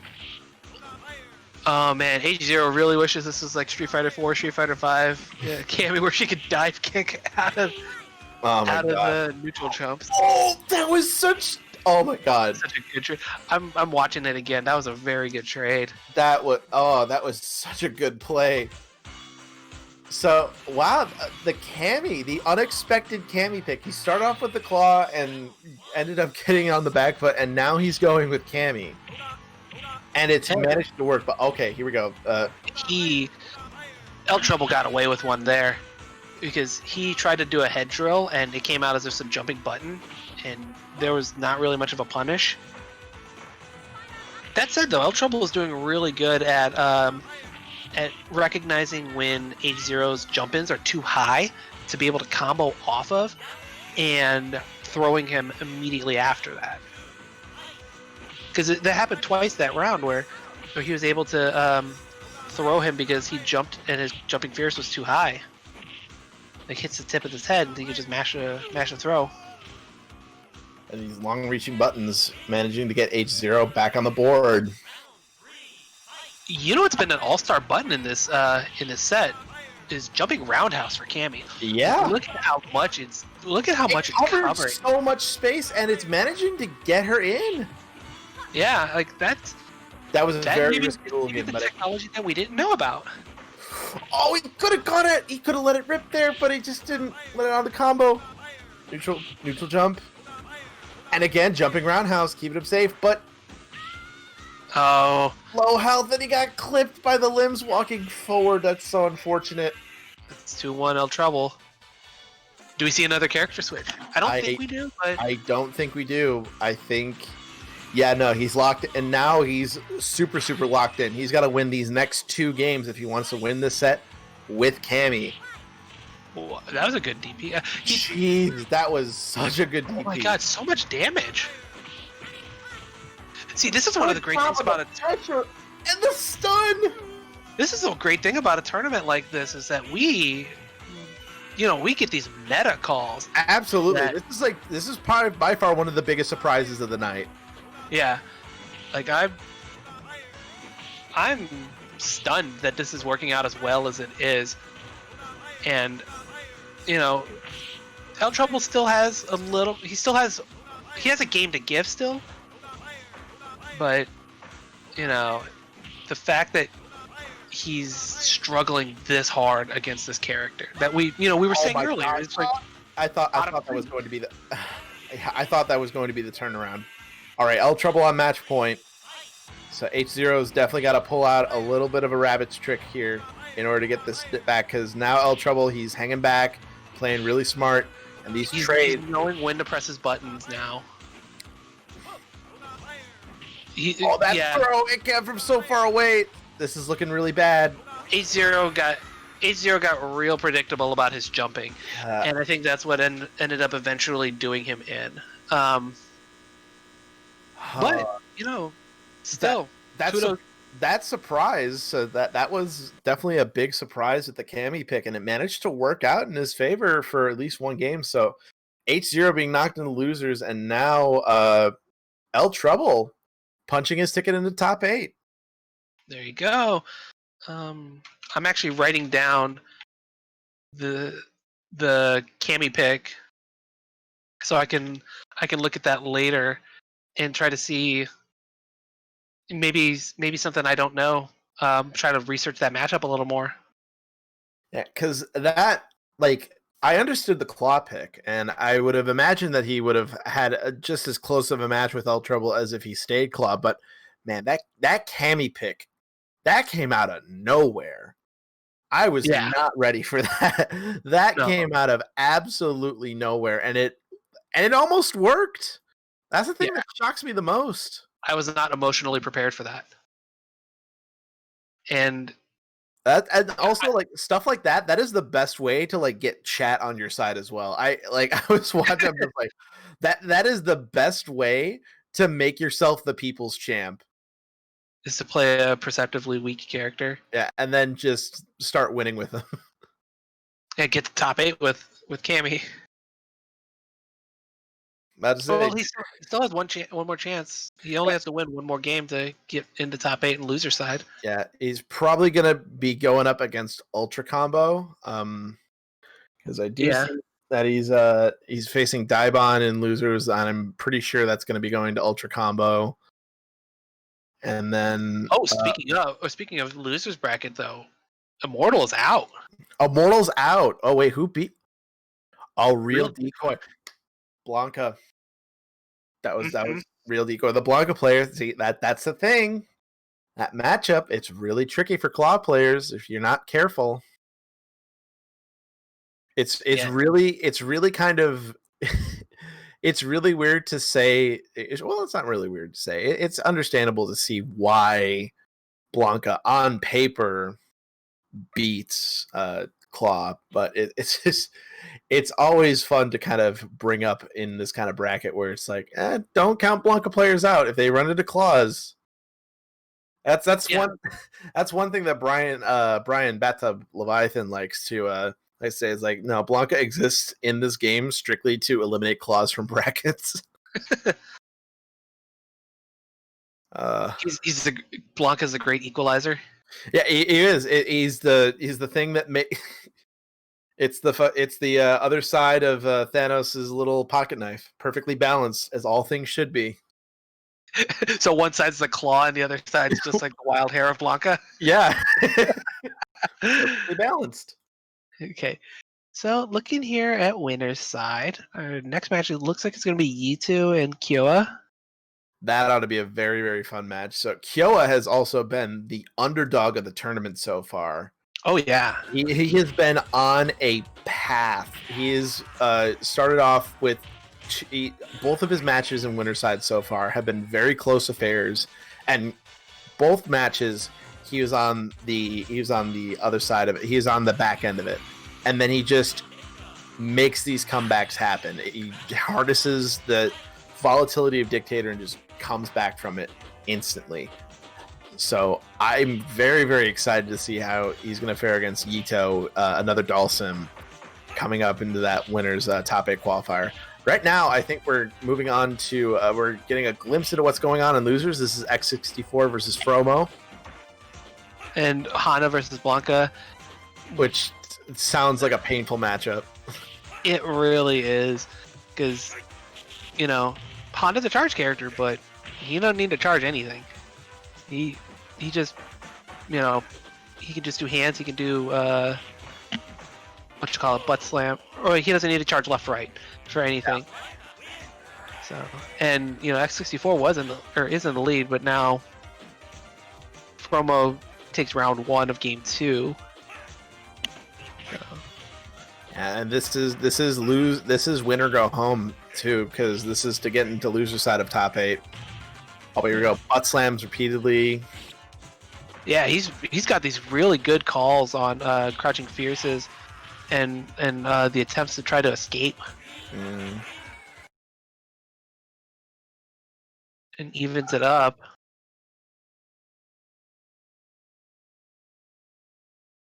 All right, here we go. Here's our winner side. So we're going to be on our winners. This is going to be the first of our remaining 2 winners top 8 qualifying matches. This is going to be Yito 2K versus Kyoya. So, like we said, we're expecting Dictator versus Sim. So, I got really excited for a second, but then I realized it's CPU. Yeah. So, we get to watch DJ get beat up for a little bit.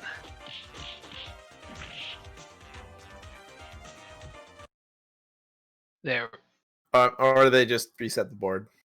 I forget what key that is in Fightcade. I really should F2, I think it is. Because I always think, F3 is the one, but then that's just the hard reset. Yeah. All right, here we go. Yito Dalsim versus Kyoya. Dictator. Kyoya Dictator, that just sounds like the way that you talk about like a Japanese Guilty Gear player. Like Omito Johnny, Kyoya Vega. So, that head stomp hit from very far away. Yeah, that's roundhouse head stomp. It just, you go forever for it. Oh, that did not chip. I was very surprised that did not chip. I thought that had enough. I thought he had enough gas in the tank, but I guess not. enough gas in his mouth to spit out enough flame. Not enough tracks on the mixtape. Yeah, right. These drills that Yito is doing are like really stifling anything that Kyoya wants to do, and it's really impressive to watch. Because I mean, at least me, I would not have the bravado to do some of the medium drills that he does. Well, catches him with a medium punch in the air. He wants the air to air, and I think Kyoya recognizes that. That was such a good super through the fireball, but really couldn't get anything else off of that. He was too far away, yeah. Yeah. So Yito taking a pretty good commanding lead in this first game, acknowledging what Kyoya is trying to accomplish. Wants to catch him in the air to airs, wants to get him into that juggle state, and just really wants to kind of get that dictator game plan started. But he's just playing it cool, discouraging the jumping with drill kicks, and just kind of keeping him in the corner and doing good on his anti-airs. Man, just throwing out fierces, like I wonder what he's expecting to see, like what he's hoping for. Oh, no, I think I just figured it out. He might be expecting to hit scissor kicks. Probably, with crouching fierce, or standing fierce rather. And again, is just there it is. He's looking real unstoppable against. That is absolutely what he wants to do.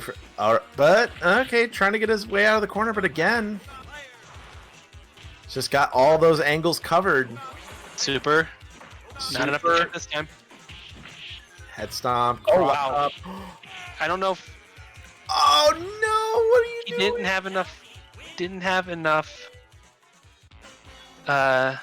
He wouldn't have been able to kill, even if he had hit that, because he was at more than 60%. Yeah. But the fact that he dropped, like that's the worst time to drop. Yeah, that's extra bad. Yeah. So now, again, I'm not gonna count Kyoya out at this point. He has literally been. He's really shown that. Both times in his winners matches. So. Although that was a really ugly trade. It did not work out for him at all. The sweep, the slide, it worked. Oh my goodness, this is. He's still. Yito's not out of the woods yet. He can't extend too far, or else it'll be super. Jump back. I'm waiting for a head stomp. Oh, he should have just. I feel like if he should have supered there, he would have won that. And now he's on match point. Oh, that was a very interesting trade. Just he's being put in these unfortunate situations due to these trades, and can't be discouraging the jumps. I'll land it in front of him. Still super, not gonna chip out. No, but it doesn't. Tags him out of the air. Yeah, the jump back. All right, so the winner's run is stopped just before top 8, and Yito is going to punch his ticket into winner semis, and now Kyoya has to make the run from losers. I mean, luckily for him, he only needs to win one. That is true. That is true. The run is not over, but for him to get up to this position to begin with, and just the comebacks that he has mounted so far, very, very, very nice. So, yeah, gosh, it was just really rough. Like Yito had just had that on lock the entire time. So the next match we're expecting to see is Reno and Damdai. Damien hasn't lost a single game yet so far. So, yeah. So I think Reno has a chance to maybe cause some get some noise started, because he is one of the names that I do expect to kind of run even with, if not beat Damdai in some sets. So let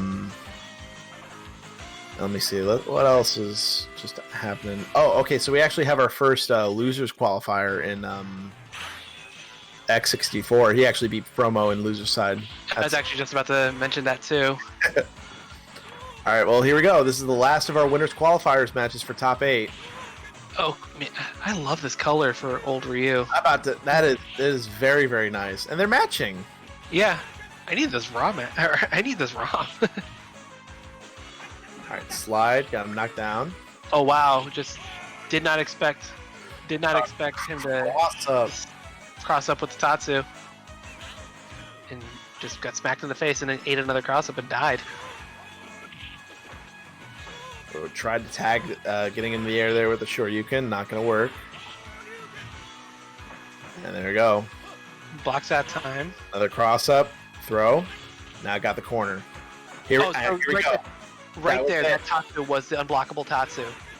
Because he looked like he was almost gonna get it started, but honestly, there's some situations where now he's got the life lead. He's at perfect distance.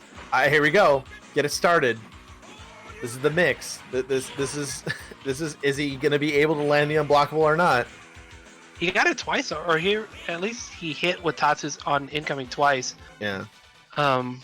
Like Damdai, like that's the thing that's like so scary about him is that he's the only person in general that I see that's able to land that Tatsu setup just so consistently.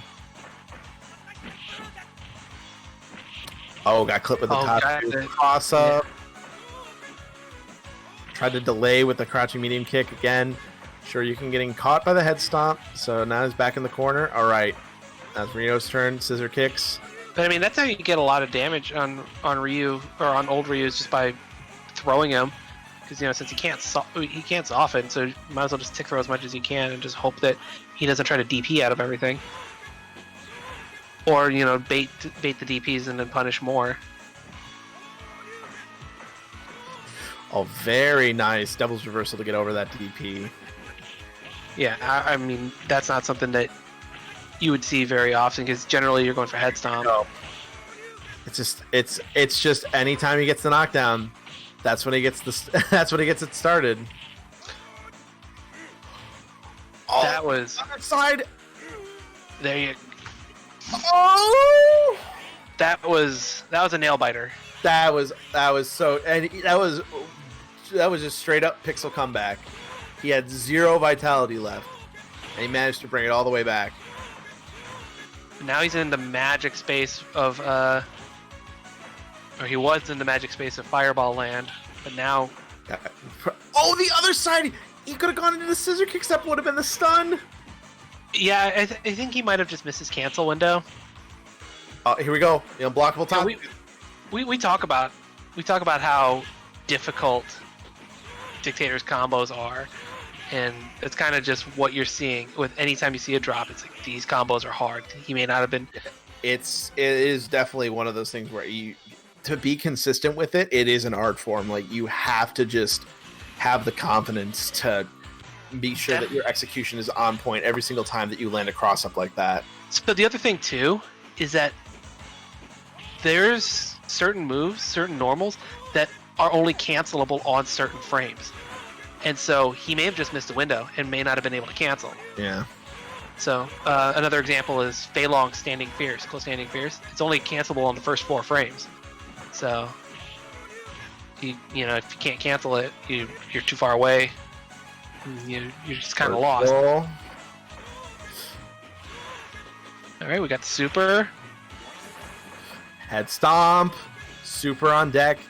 Spends it to just kind of keep himself safe. Oh, I think he read a fireball and he got hit. He tried to react, but it was the classic fake fireball. I mean, one of the things that I would note for Damdai is his blocking is pretty good right now. His blocking is very, very good. Like, that's not something that you normally take note of for a lot of players, but he's only getting hit by, like, the grime. But it's not something, like, you point out, how good some of his blocking is. It's just a basic thing. Yeah, whiff DP, that's going to be crouching medium kick, and now Damdai still on match point. But if Reno can force just another game. He's Get busy. himself He's on the dead. board. Oh, he dropped the combo. No, he dropped it. He dropped the cross up on the way. Okay, so it drops on both players. But here we go. No unblockable. One. No, it doesn't get it again. And there it is. Damdai still continuing the streak, not dropping a single game, and he is going to be in winner's semis. Oh my god. Reno had it. Reno had a game 4 in his hands. And it's just, again, that's the problem with Dictator. You just can't afford to miss drops like that. Yeah. So looking at the losers bracket now, Reno going into losers, he's gonna have to play Roy Bizzle to get in top 8. We also have our next top 8 in losers competitor. That is true. We got Kyoya made the so Kyoya's in top 8. So we have one Dictator at least. Oh, we have a chance of having a Dictator mirror in loser side of top 8 if Reno wins against Roy Bissell. That's gonna be funny. Because Dictator mirrors are the most fun because of how degenerate it gets very quickly. But let's look at what else we got going on here. Let's see. Ultra Combo and H0 probably still playing. Yeah, they're probably still playing. I would imagine that now that Reno is down in losers, that Roy Bissell is. Mm-hmm.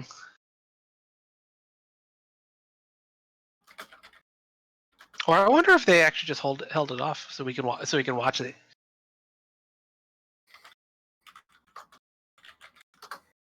Let's see, Matcherino's over 2,700 now. So, shout outs to every single person that contributed any money to. I'm about to say, like, that. This is the beautiful thing about Matcherino is that it just allows us to kind of get our own kind of funding for just all the cool stuff for these prizes and events. And it's really, really cool to see. So yeah, shout outs to everybody who donated. We're like 300 away from like getting a $3,000 prize pool, and that's crazy.